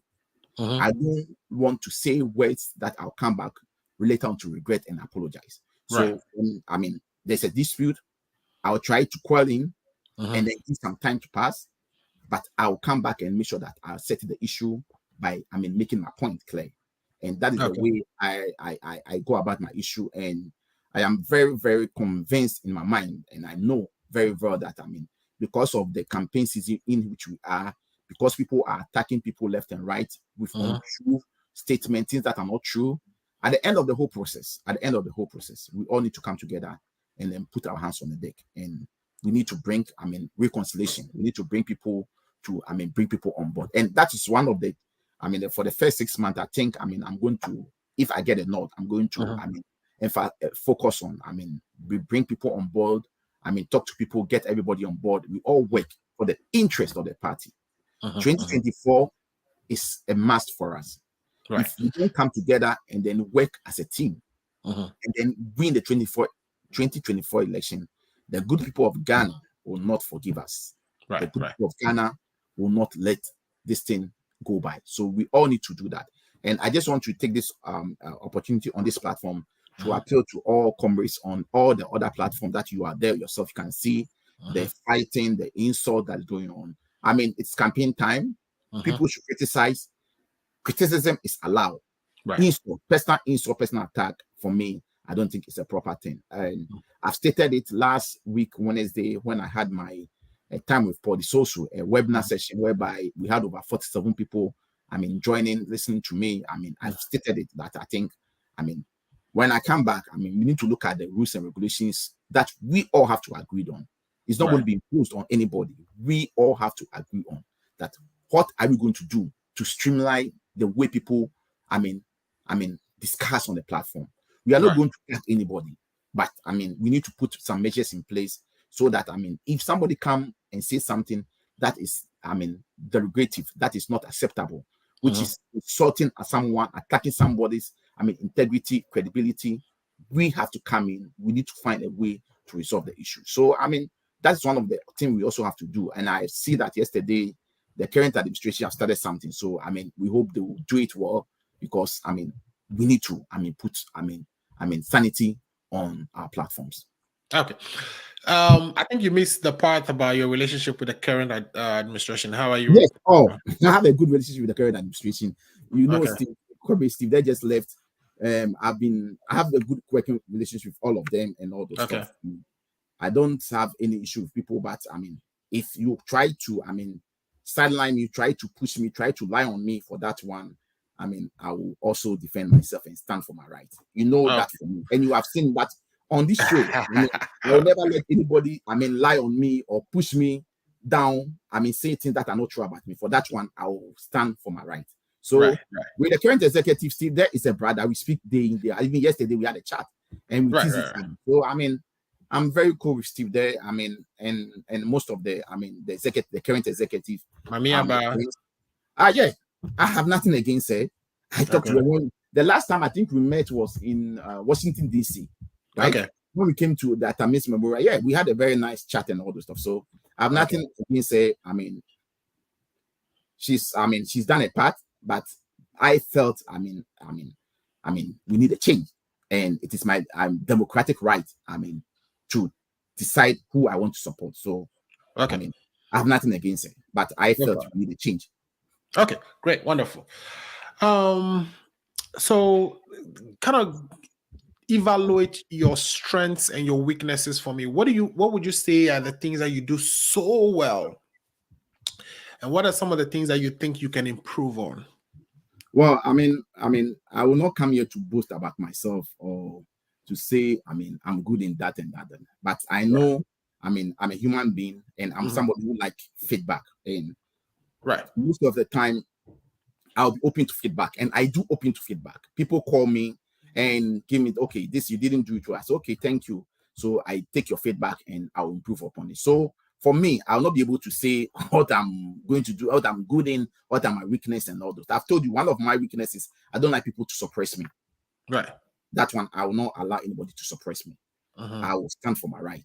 But doing it in the diplomatic and the appropriate way is something that I've learned, which I do. That is why I told you earlier that if you push me to the wall and it become an issue of exchange of words, I will withdraw because words are powerful. If you say words, you end up regretting it, and I don't want to say words that I will end up regretting. So I will call in, pull back, wait for some days or weeks to pass, but I'll definitely bring that issue up, and I'll make sure that we have to talk about it. I'm somebody who is a straightforward person. I don't hide things. I say it the way it is. I present it the way it is, and that is, you might see it as weakness. Some people will see it as strength. And I can tell you, I work in a corporate organization, and it's something that my director, I report directly to a director, a senior director, I report to, and he tells me that is a good strength, and he likes it the way I come out and I say it the way it is, and I'm very open and very transparent. He likes it, but most of the time, we Black people and people from Africa, we don't like people to tell us the truth in our face, and that is a challenge. But I understand. I know I'm from Africa. I believe in our culture. I respect our culture. So, I try to balance the way I go about that. So, for me, I will not be here to tout myself that I'm good in this. That's one, I'll leave it for the voters. The weakness, that's what you see, and that's what people will think. I'm okay with it. And I'll also open up to feedback. My chairman, Kojo Ago, is a very good person, very firm. He's always, irrespective of who you are to him, if you do something wrong, he will call you to order. And there are several times he has called me to order and said, my brother, this thing, I don't think you did it well. So we talk about it, and then I take the good feedback in good faith. Okay, let me bring comments for you quickly. I think a relevant one here from Ras Akolache. He says, Paul, I know you have personally expressed your dislike for insults, but what are you doing to rein in some of your Massachusetts comrades who cross or may cross the line? Thank you, Ras Akolache. I think that's, a good question. I have been doing a lot at the background. I'm a candidate, so I cannot come out and be saying all the things I do at the background. I cannot be, coming out to talk about it. But just generally, you don't need to. I'm a busy person. I'm always focusing on my job, and the sort of work I do after. So it's not need for me to put it out there and all the stuff. And so my work is involving, and when I get a time and I go and see what is happening and all the stuff, I have to call people to order. I call people to order, and I would say, it's political season. Yes, I understand. But people have to resist from insult. My comments in MA, if they start criticizing, I have no problem with it. But if you start doing personal attack straight, I'll call you to order right there. I'll call you to order right there. And I've done that several times behind the scene. I don't need to come out and then be, announcing to the world that this is what I've done behind the scene. And I want to use this platform also to urge the other camps also to call their people to order, because people are insulting all over myself and Chairman Ago. They are insulting people left, right, center, and nothing has been done about it. So if other people also start, then it become an issue. It takes two to tango, Mr. But we will do the right thing. We will focus and then take the higher moral grounds. We will call our people to order. If they are doing anything that is not acceptable, I am very happy to call people to order. And my good friend, Mr. Kolache, was on my webinar last time, and I think I will be very grateful if you see anything of that sort. I am busy. You should call me, or if I think something going on that you think is not right, and I've not come in or have not seen anything, you should draw my attention to it. I'll be very happy to, to look into it and then call people to order. And Alfred, also don't forget that in this country, everybody is a boss in his own, home. People were brought up in different way. You can ask people to relinquish a little measure of their sovereignty. That's what we are asking people to do. And the way people were brought up, you cannot change people. What you can do is to, judge with them. What you can do is to, try to collaborate, try to work with them to let them understand the bigger picture that, it is not about insult. It is not about personal attack. It's about, stating the issue, making your case, and then giving a valid criticism. It is what it is. And with that one, it's acceptable to me. what I have stated, and I stated the last time, that the insult is not helping. The insult. Right. Okay. So we are also joined by my sister Regina Ado. She's saying this is not the right time to be fighting each other. You like feedback, so Ras actually gave you one here quickly. He says, "I like your website. It's simple and crisp and neat. However, I think your external links may not be active. So if you can check on that." Thank you, Rax. External links, eh? External links. Thank you. Okay, Paul. So this is the time. In other words, I'm going to ask you for a phrase that pays. In other words, think carefully about this, because what you say will be very important to, I'm sure, the people who will be casting their votes for you. What are your plans and your vision for the office of CEO of NDC-USA?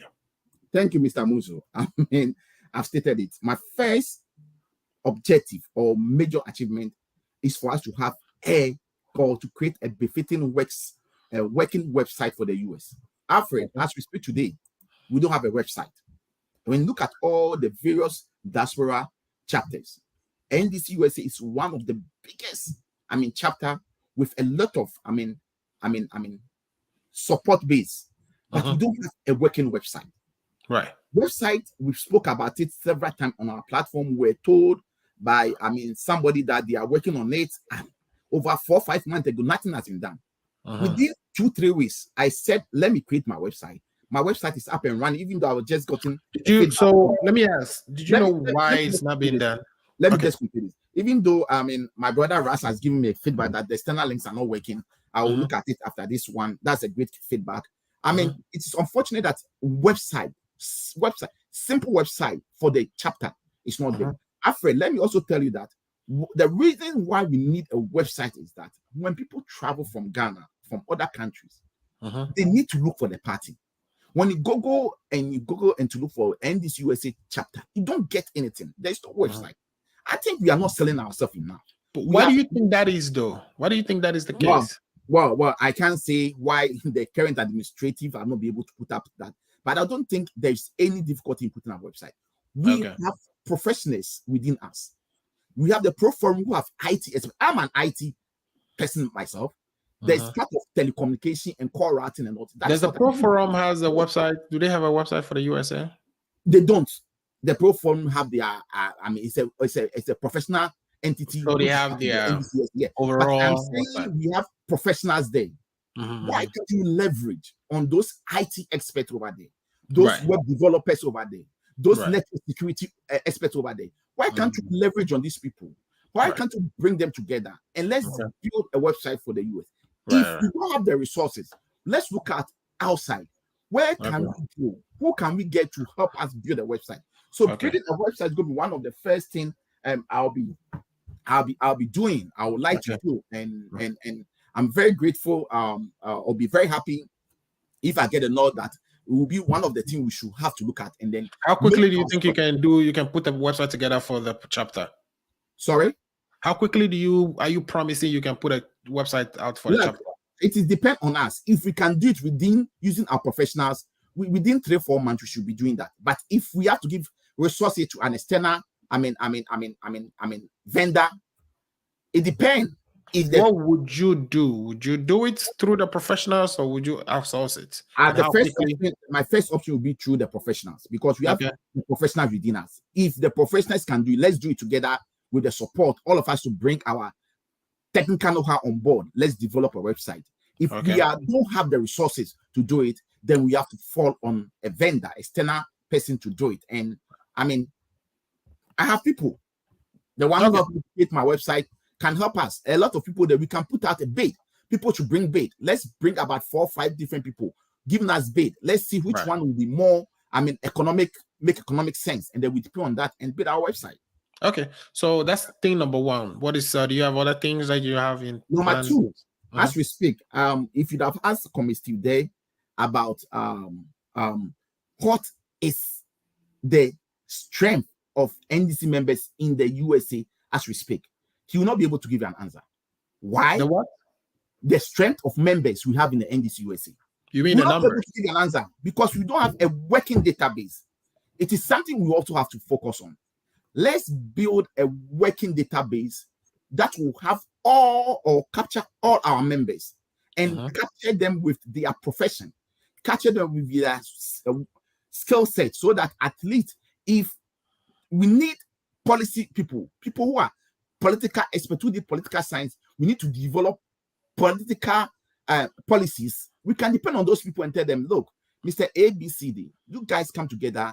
The issue at stake now is about the economy.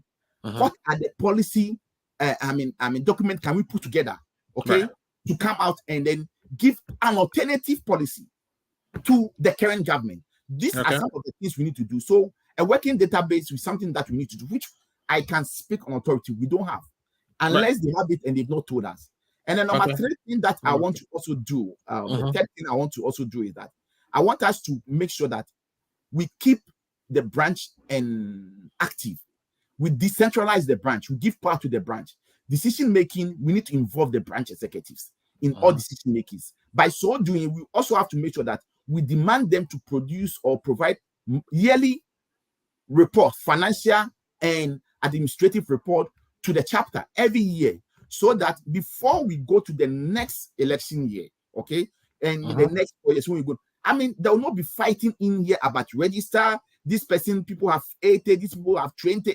I mean, all those things will put an end to it if we all agree that every year, Massachusetts present your financial report and administrative report, Connecticut, Ohio, and Tennessee, we have on the file. So at the end of the year, or in the next 4 years, when we are going to go for chapter election, we know that we can, based upon the information we have, which is will be published anyway on our website. We'll be publishing it. Information that we need to go with that sensitive personal information will be taken out. But let's say if we have Massachusetts, we have 20 members, it should be on the website. So that people will know that these are the members in every chapter. It will not, we don't have to wait for the ending of the year, 4 years before we'll be. I mean, these are some of the things that is bringing the fight on the platforms. People don't trust people. People think people will manipulate things, or will do things that are not appropriate and all those. So that is one of the things that I intend also doing if I get a nod. And there are other more things that we can do. I think I have some information at my website, and I think I want to talk about these three things for now. Okay, thank you so much, Paul. I know our time has gone.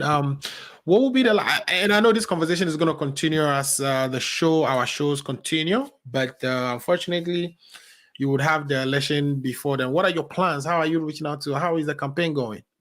Well, we are campaigning. We are doing what we can do. We are doing parts. We are trying to, convince voters. We are trying to let voters know that we need change. We need change. I personally is advocating that let's change most of the current executives. We need change because I personally think they failed us. They failed us woefully. They depend everything Accra says. We need to stop this Accra says, and let's have a place on the table. Let's also go and sit with Accra and tell Accra this is what we want. So we need leaders who will be able to champion those causes. And I think based upon the human resources we have in the US, we can do that by making ourselves very relevant, very vibrant, and very focused in political discourse of our country. Let's stop the fighting, because I remember when the current General Secretary, Honorable James Johnson, was here in Washington, D.C., where I was there. I was part of the meeting. He stated it that after US for the day, we need to stop that. Let's be serious. Let's be serious. As a chapter, let's all come together, and I'll use this platform to appeal to all members that let's all come together, put our hand on the deck. Let's work to make 2024 a success for His Excellency John Dramani Mahama. If it happens, he's the one we are going to choose as our candidate, or any other person we are going to choose. Let's make sure that 2024 we take power from this insensitive, visionless, directionless, focusless government. Let's make sure that we do that. Thank you. Thank you so much, Paul. And there you have it. We wish you all the best. We know you'll make a fantastic General Secretary or Secretary of the Chapter USA. And of course, you are going to come back to the show and we'll celebrate with you. So thank you so much for taking the time and talking to us. Best of luck. Thank you, my brother. And then I also wish you the best of luck. And I want to take this opportunity to say that, thank you to everybody. Tomorrow in the evening at 7:30, we are having a webinar with Team Ago. My chairman, Comrade Kojo Ago, who is also vying for the USA chairmanship, will be talking to our audience. And I want to use this medium to invite everybody, all members, to come and listen.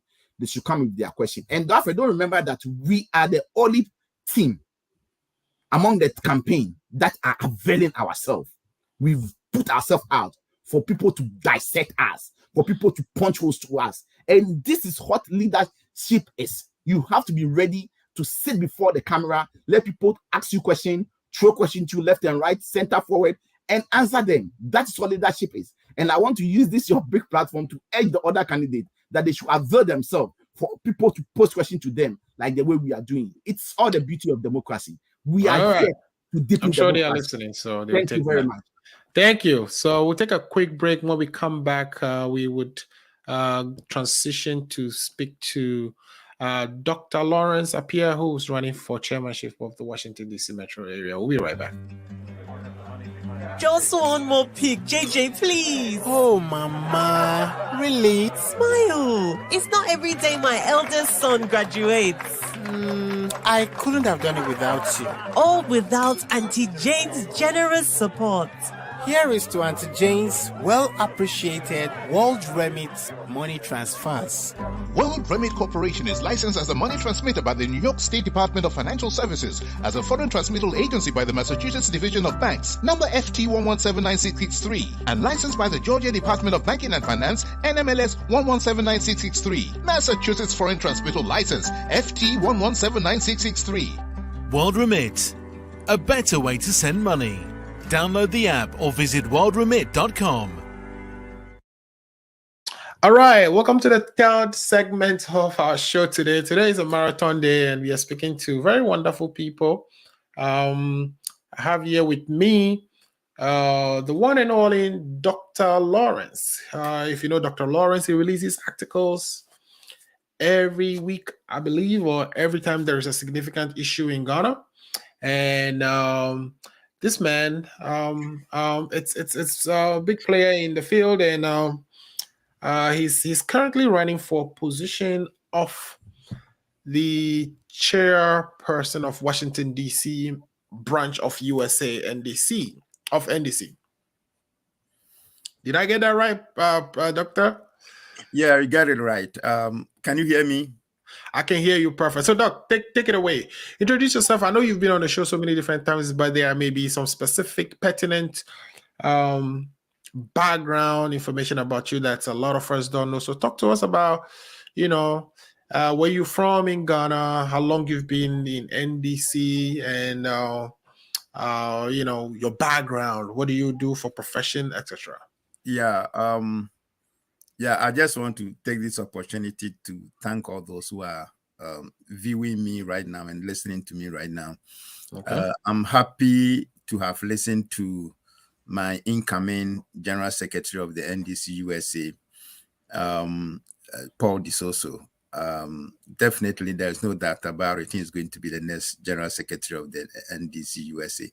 And whatever he said actually fits into my vision for the Washington NDC Washington Metro branch. As I listened to him, I was so excited because I realized that I was going to work with a general secretary who actually is going to help me build a very strong branch in the Washington Metro area. And to introduce myself, my name is Lawrence Appiah, Dr. Lawrence, and I have been with NDC-USA for a very long time. I am currently a team member of the NDC-USA communication team. 12 years ago, I believe, I was the financial secretary of NDC-USA, and also I was the financial secretary of the NDC Washington Metro branch that I am now contesting to be the chairman. I am also the founder of the Friends of John Dramani Mahama chapter, which had over 500 members all over the world. We have members in Ghana, in the US, in UK, all over the place. And right now we are restricted to about 150 members on the platform because of the way we wanted to do our things. So if you're asking of Dr. Lawrence, he's a person who is known in the NDC circles, both in Ghana and in the USA. And I am also a household name in the United States, if you want to ask me like that. And when Paul Dis also came on, you thanked him for being a key player of how far he has helped you bring your show to this. And you as well. You Sorry, didn't. You should have mentioned my name. You should have mentioned my name. You didn't mention my name. You were one of the key players as well. Anytime you come, the delivery is perfect on point, and I'm sure people come to the show because they wanna listen to people like you. So I'm very grateful. So So when I didn't hear my name, I said, "Oh, Alfred didn't remember me." Oh my goodness. Sorry about that. I've not even died, and I'm suddenly forgotten. So I was patiently waiting for your time. If I should die for 5 years, then Alfred will not even remember me again. Not at all. So I just my listeners listening to know that I also play a key role on this program. And anytime I've been called to come, I have always availed myself. And it's one of my strengths in NDC, where I write soul-searching articles and I touch lives in Ghana with my articles, and I made people to know where they are, and if NDC were to be in power now, and if MPP had not been in power today, what would the situation be and all that. So I am very known to many people, and that is my strength. Perfect. So where I don't remember if you mentioned what part of Ghana or area in Ghana you came from, and maybe your education and professional background. Yeah, I am from Sunyani in the now Brong. It used to be Bronga region. Right. Now we don't even know, right? I don't even know. But I spent most of my time in Atebubu. I know Atebubu is in the Bono East. Right. I think I remember that. And before it was Brongafo. And I come from Sunyani. That's where my father comes from. And I come from number 2 in Sunyani, where our house is closest to the market on your right when you are facing the market like that. Then our house is on the right near to the market. Okay. And my mother is a Ga from Teshi. They've all been bereaved. So I am now a Janka. May their souls rest in peace. Yeah. And then I came to this country many years ago, about 20-something years ago, and pursue my education. And right now I'm working as an accountant with the federal government. I work for the Environmental Protection Agency, EPA. EPA, okay. So your educational background? In Washington, D.C. Right. What's your educational background? I'm an accountant, if I have to put it like that. Perfect. Okay. A professional accountant, because I am a certified government financial manager. So CGFM. CGFM. We are the professional accountants for the federal government. For the federal, yeah. And then the CPAs are the professional accountants. The public sector. For the private sector. Private sector. Got it. Yeah. So good. Because anytime I try to get you to come to the show during the taxes, and you're always not there. Very busy. How are you going to manage taxes in and being chairman of USA? Simple. I mean, tax season is just from January or sometimes February to April. And so if it's February, March, April, that's only for 3 months. Right.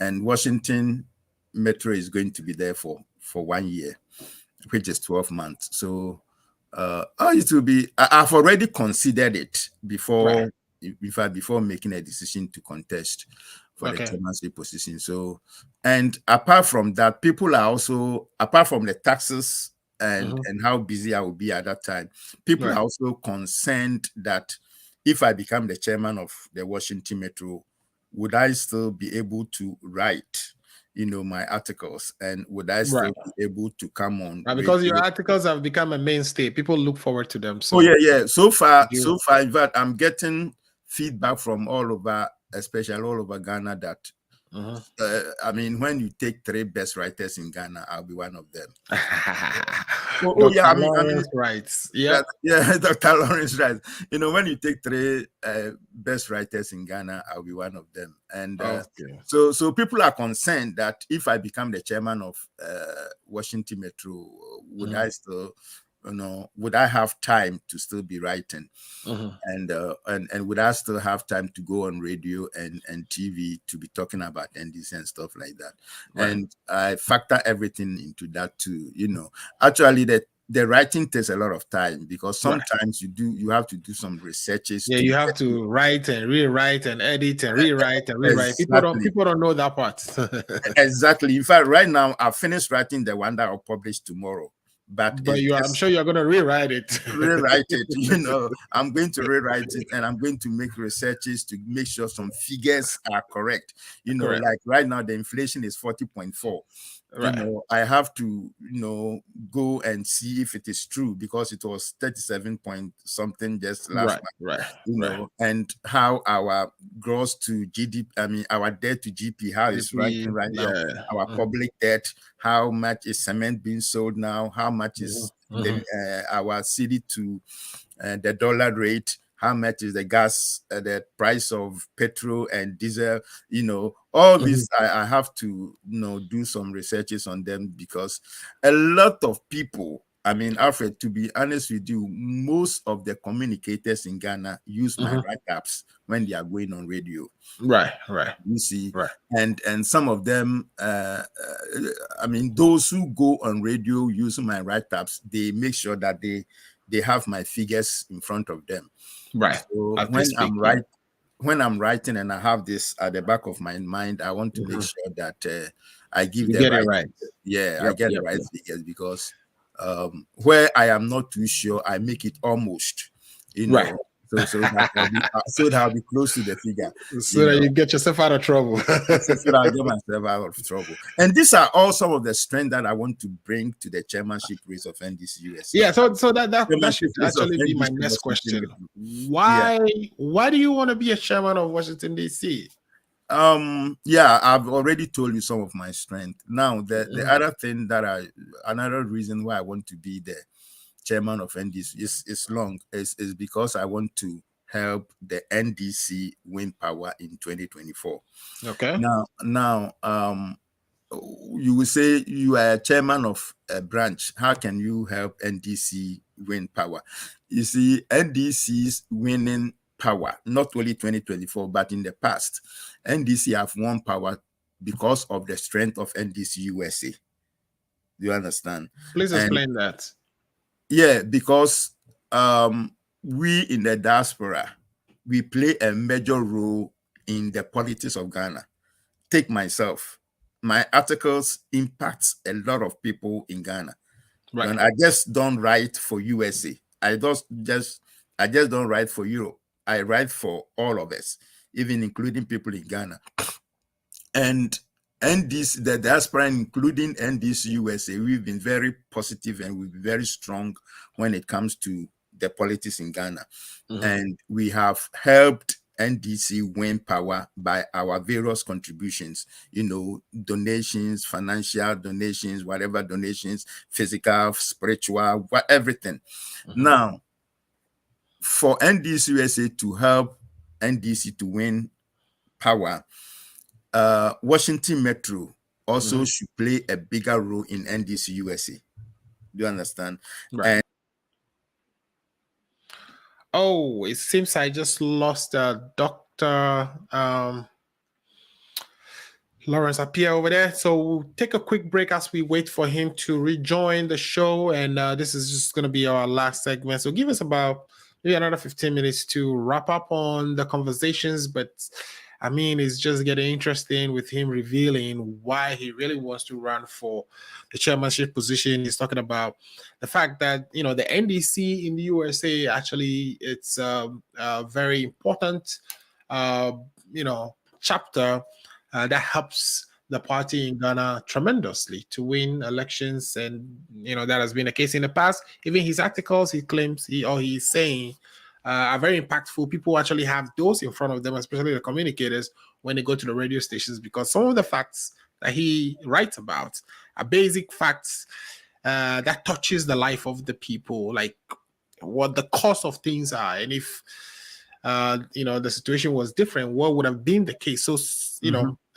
the role he plays and the role Washington branch or any other branch in the United States plays is very key, and those are some of the reasons he wants to be the chairperson of the USA Washington branch, so that he can further help, especially for the next coming elections. So I was just kind of summarizing some of what I've heard you said so far.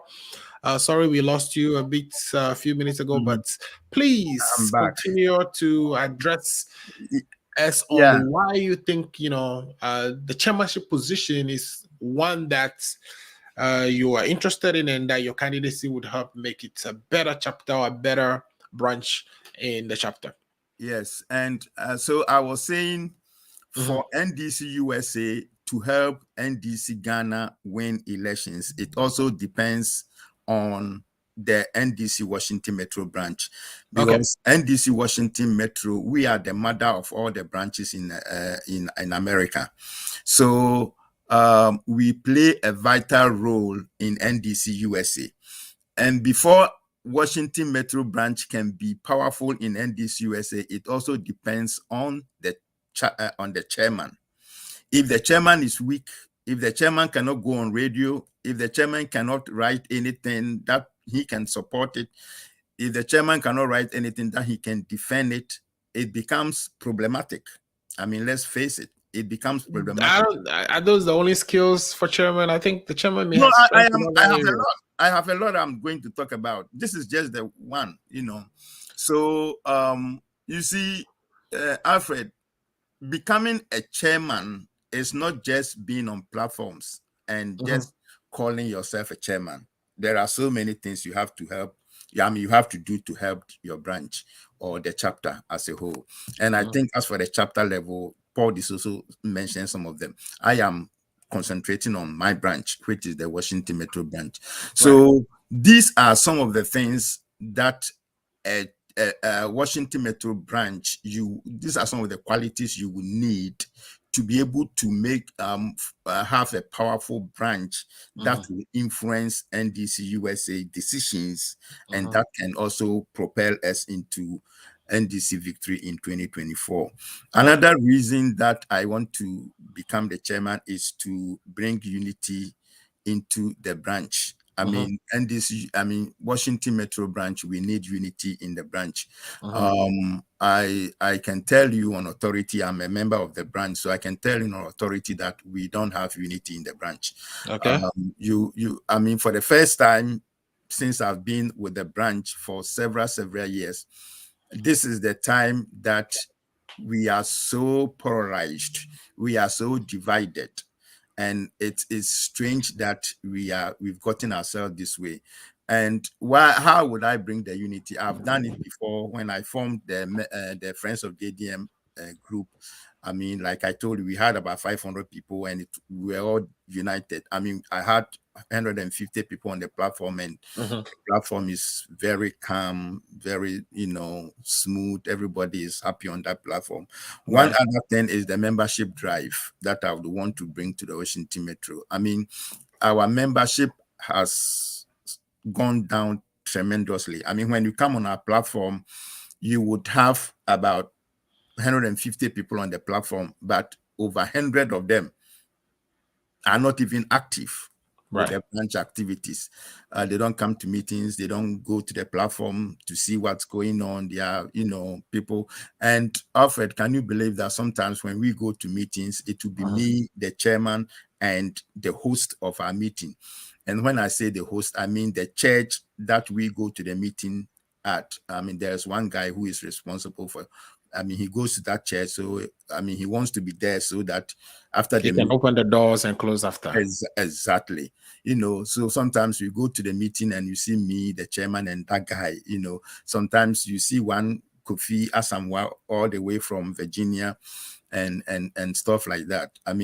So what I want to do when I become the chairman is to set aside a week in a month, one weekend in a month or two, to be going to these African stores, to be selling NDC stuff, giving them brochures and leaflets and flyers about NDC. This I am committed to do, because this is all that we used to go to Siena meetings to make what they call registration and stuff like that, but that thing has even gone down in the Washington metro area, and this is something that I want to bring it up. And then one other very important thing that I want to do is to make sure that next 4 years, in 2026, the NDC-USA conference is coming to Washington metro area. All right. I am going to bid and I'm going to win. Right. So it is something that we need to do. We need to know and we need to do, because right now Texas is going to host us between December 2nd and December 4th. Right. And Texas, that is not known. It wasn't a branch that was known in NDC-USA. The chairman was also not known in the circles of NDC-USA. Today, because they are going to host the conference, the chairman's phone is busy. Texas is busy. All roads leads to Texas, and everybody is now talking about Texas. Before Texas was not even a branch. That's how you build branches, right? You take very important occasions like this, 2 branches, to have people kind of wake up and know the presence of NDC in the USA. Because if you keep doing it in New York or DC, you wouldn't grow the membership in Texas. You wouldn't grow membership in other states like Kentucky. You wouldn't grow membership in places like Minnesota and etc. So I think it's a good idea. Don't you agree? Yeah. Alfred, it's a good idea, but not when we are going to do elections. Not when we are going to. I'm saying, what is as important as an election? That's the best. So why haven't we gone to Texas for the 4 years that this current administration was on? That we could have gone to do some mini conference over there, or we could have gone to do some meetings over there. I know that the previous administration, we used to do that. We used to go. So this is the same thing I told Paul, right? It's an executive decision per the Constitution, and we really don't have a dog in that fight, right? So that has been decided. And so Alfred, I am not saying going to Texas is a bad idea or it's a bad thing. No, I haven't said that. What I am saying is that Texas, that was not used to be prominent in NDC-USA, now it's certainly become prominent because they are hosting the conference next month.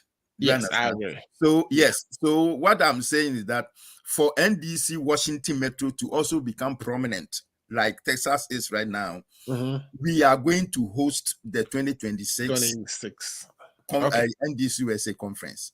I am winning the chairmanship position tomorrow, and then we will put in place how we are going to meet my executives, and we'll start putting in place how we are going to strategy, how we are going to win the conference in 2026. That is the key. And then one other thing is that Paul DeSoso talked about it, database for NDC-USA. That is at the chapter level. And at the branch level, we also need that. And mine is going to be more centered on the professionals. Paul was talking about a website that they were looking for. They are now going to look for people to, develop the website. If the branches, okay, assuming Washington Metro, we have a professional database, we would have somebody or know somebody who is a website developer or something like that. So the only thing we have to do is just tell the person that, hey, there's this opportunity for you to, shine in NDC-USA. So NDC-USA is looking for someone to develop their website. So we are recommending you to go. Or, Accra will say we need 2 lawyers. We want them to come and help with the Ministry of the Attorney General office. Or we need 2 accountants to come and help us with the Ministry of Finance or something. Or even amongst ourselves, if we have an immigration lawyer, we know that in our database, we have people who are lawyers, we have people who are immigration lawyers. So we wouldn't have to let people be searching, outside the box. Within ourselves, we know that we have immigration lawyers who can help with the members. So developing a professional database for the branch is very key when I come. And then we are going to Texas, Alfred, and some people are not willing to go because of how expensive it is. Do you understand?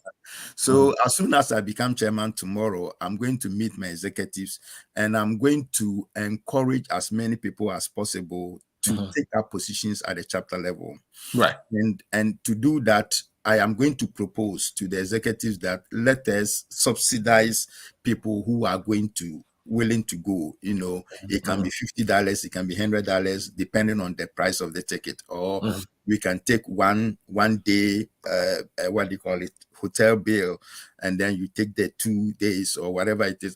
Something that would encourage people, one, to take up positions at the chapter level, and 2, to encourage as many people as possible to go from the Washington Metro branch, because we definitely want the numbers to be there. And then people I have and you see, like I was talking about database, we have people who are investors in our midst. I know our former patron, Charles Bozo. I don't know if he's listening to me, but he has some investors who are working with him, or he's working with some investors. Once I become chairman, and I think the branch will need to do some investment, either as individuals or as a branch, we would consult somebody like patron Charles Bozo, who would definitely be willing to offer us their services, either at a very reduced price, or even if it's the normal price that they would charge. At least we would be helping him, and he would also be helping us, so that the 2 of us will work hand in hand together. And then finally, people are concerned that once I become the chairman of the Washington Metro branch, I will not have time to be writing my articles, and that is why they will not vote for me. But I can assure them that I will have plenty of time to be writing my articles. I know that right now I've written the articles. I write one article a week. I write one article a week, and it comes out on Sundays, and then the media, the newspapers pick it up, and then they print it out on Mondays. So Ghana Web, Modern Ghana, they print it out on Mondays, and then a lot of this online.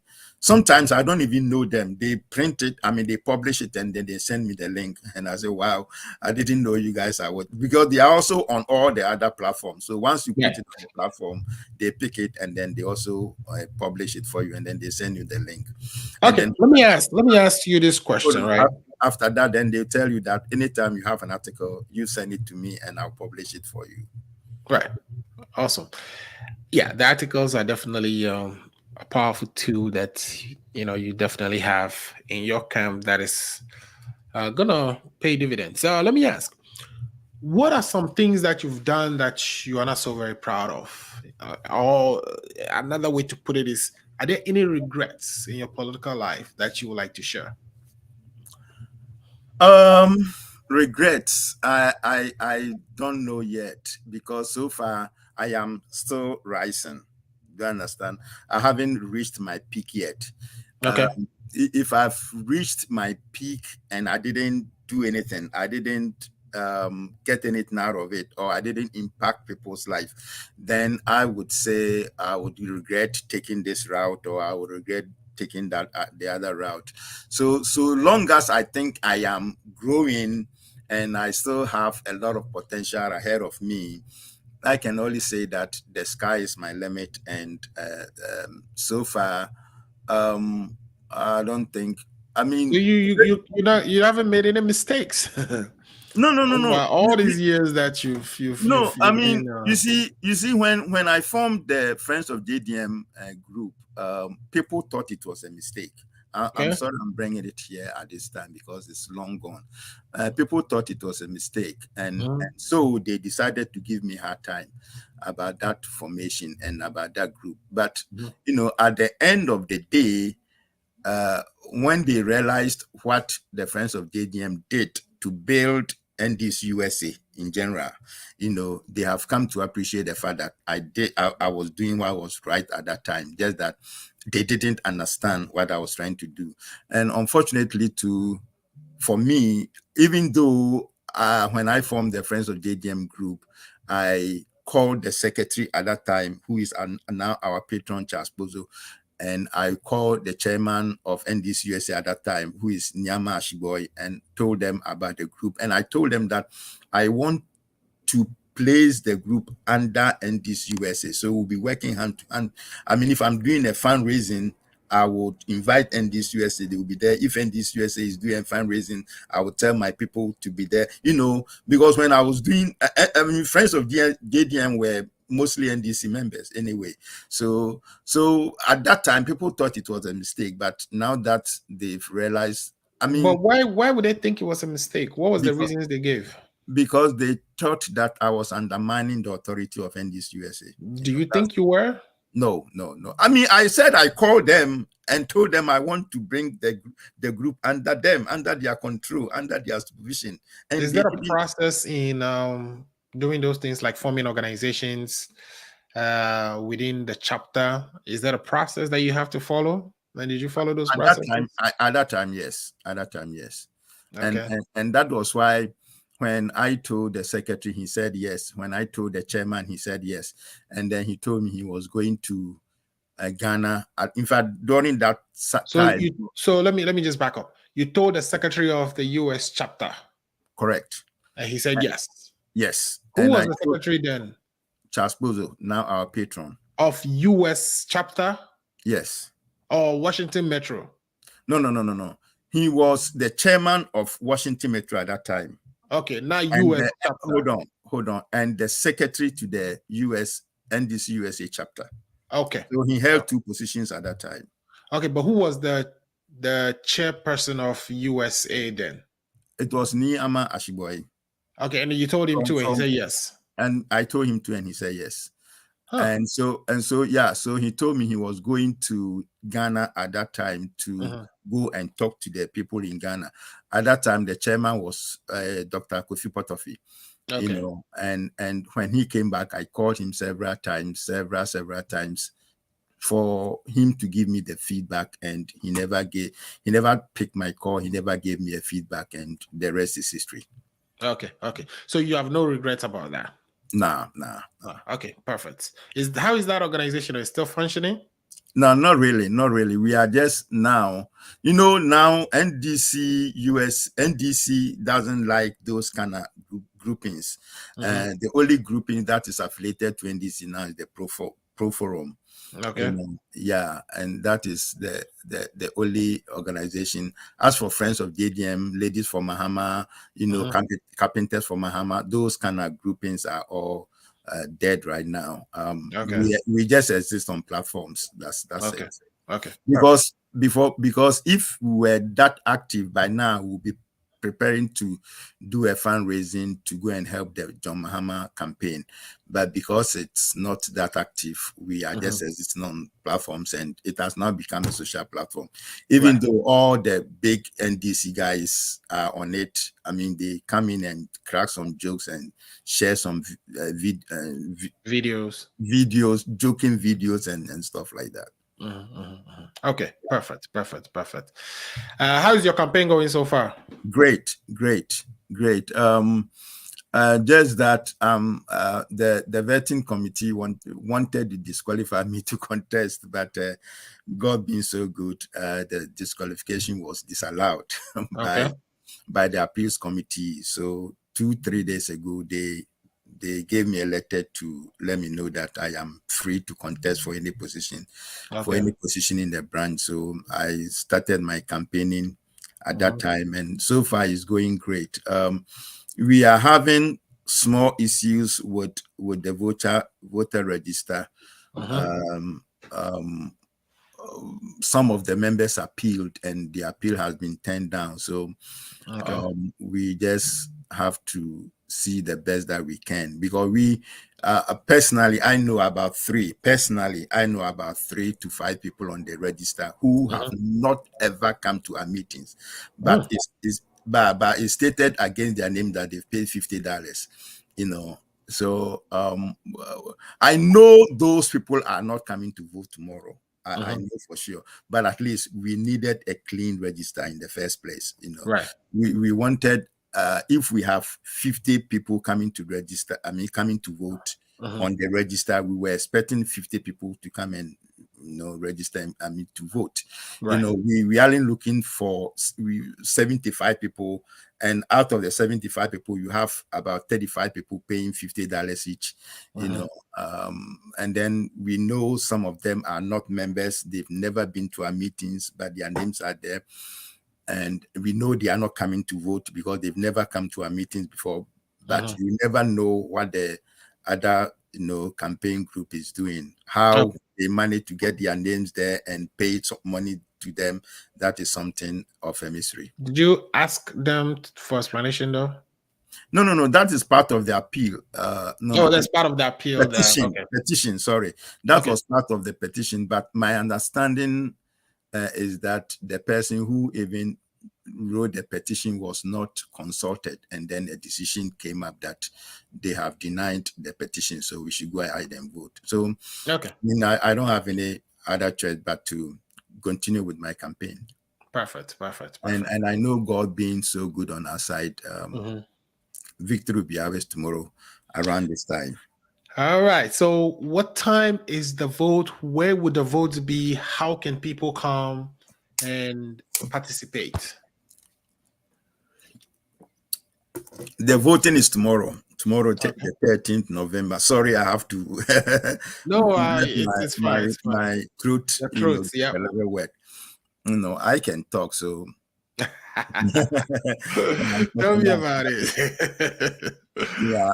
The voting is tomorrow, the 13th of November at 11331 Maryland Avenue in Maryland. 11331 Maryland Avenue in Maryland, and it's tomorrow from 2 p.m. to 6 p.m. And I am expecting all my my delegates, the delegates who are in support of me, who needs change at the Washington Metro branch, to come in their numbers and vote. Like I said, we having problem with the voter register, but that's beside the point. If you are qualified to come and vote, just come and vote. But if you think you didn't pay for any money, don't try, because maybe we will not allow you to vote. So if you can vote, you are qualified to vote, you've been coming to our meetings, you've been there 2 years or more, you've been there 6 months or more, and you've paid your dues and qualified to vote, you are invited. You are invited to come. But if you haven't paid any money and there's some money against your name, and for that matter, you want to take that opportunity to come and vote, you should stay home, because you might not get the opportunity. And if you are not careful, you'll be embarrassed, because that you don't like disenfranchised. You're disenfranchising. No, we want to. What if somebody want to come and pay their dues? Make sure they are up to date. No, that period is over. That period is over. You can't come and pay dues now. In fact, it was stated by the treasurer that you can't pay any dues on the election day. Okay. So that has been made clear, No, I mean, Alfred, I'm not trying to suppress any vote. I'm just trying to make sure that we have a fair and clean election tomorrow, because you are going to contest an incumbent, and so an incumbent who has vowed to win at all cost. So you have to be careful what you also do. You don't just go there and behave like you don't know what's going on. Right. You have to behave like what's going on, and if possible, tell people who have been told to come because nothing is going to happen to be careful, because we are going to have our eyes opened, and we are going to make sure that even though the petition has been quashed by the appeals committee of the chapter, we're still going to use our own means to make sure that we have a clean and fair elections, very transparent as well. Okay. Thank you so much. Is there any last words you want to leave with the show today? And of course, to the listeners who have been so kind to stay with us for the last 3 hours. Great. I'm sure there was that program lineup that the incumbent or the current NDC-USA General Secretary was on, and then followed by the incoming General Secretary of the NDC, and then me, the incoming chairman of NDC Washington Metro. Great lineup, very excellent people, very intellectual people, high level, educated people who, and all of us, the three of us, the English flows, everything, comes out very clear so far as I know. And we have all contributed to this, your program. Yes, you did. And your show. So I want to take this opportunity, especially those in Washington Metro area who are qualified, to vote tomorrow, to come in their numbers and come and support Lawrence Apiose. When you come, the ballot box, the ballot paper, you would see this my patakari, this my smoke, and then this my face. Nothing would change. Nothing would change from as you are seeing me now, and what you see on the ballot paper. So when you see this face and this smoke on the ballot paper, don't look elsewhere. Just, I don't know how the election committee, how we are going to vote. Either we are going to thumbprint, or we are going to mark, or we are going to take, or we are going to circle the name or the face. I don't know how it's going to be, but I mean, it's the same smoke and the same face on the ballot paper tomorrow. So come in your numbers, come and vote for Lawrence Appiah to be the incoming or the next chairman of the Washington Metro branch, for a big and transformed branch for you, a branch that you'll be proud of, a branch that is going to take us to the highest level, a branch that Accra will be proud of, a branch that NDC-USA will be proud of. And like I said, I am going to make sure that I support my candidates to Texas this year. And 4 years from today, 4 years from now, 2026, Washington Metro branch, we are going to contest and win the NDC-USA conference, and we are going to have a great day. But I mean, my Washington Metro people, please make plans, take vacation, take leave for that weekend, December 2nd to December 4th. Take leave, take vacation. Let's go and have fun in Texas. The branch, if I win tomorrow, the branch is going to subsidize your airfare, so you don't have to worry about it. Just make sure that you just get yourself ready, and let's all go have fun in Texas. But before we go and have fun, I should be your chairman tomorrow. And wish me good luck. All right. I wish you all the best out of that election tomorrow. Hopefully, we'll hear some good news in a couple of hours, right? So, thank you so much. Yeah. So thank you so much for coming. And I want to take the opportunity to thank everybody who was on the show today, including Steve Day, the Secretary of NDC-USA, and Paul DeSosu, who is the aspiring Secretary of USA, but currently holds a position of USA Secretary of the Massachusetts branch, and also the aspiring chairperson of the Washington, D.C. Metro here in Dr. Lawrence, who I just finished talking to. All right, that has been the show for today. I think you've heard these gentlemen. They've all been candid with you. They told you their plans. If they have lucky enough to win the positions, what they would do. You've heard the clarifications provided by the NDC secretary with regards to the choice of location, the amount candidates will be paying for vying for the various positions, and the date of the election itself in Texas. I think it's going to be from December 2nd to December 9th or so.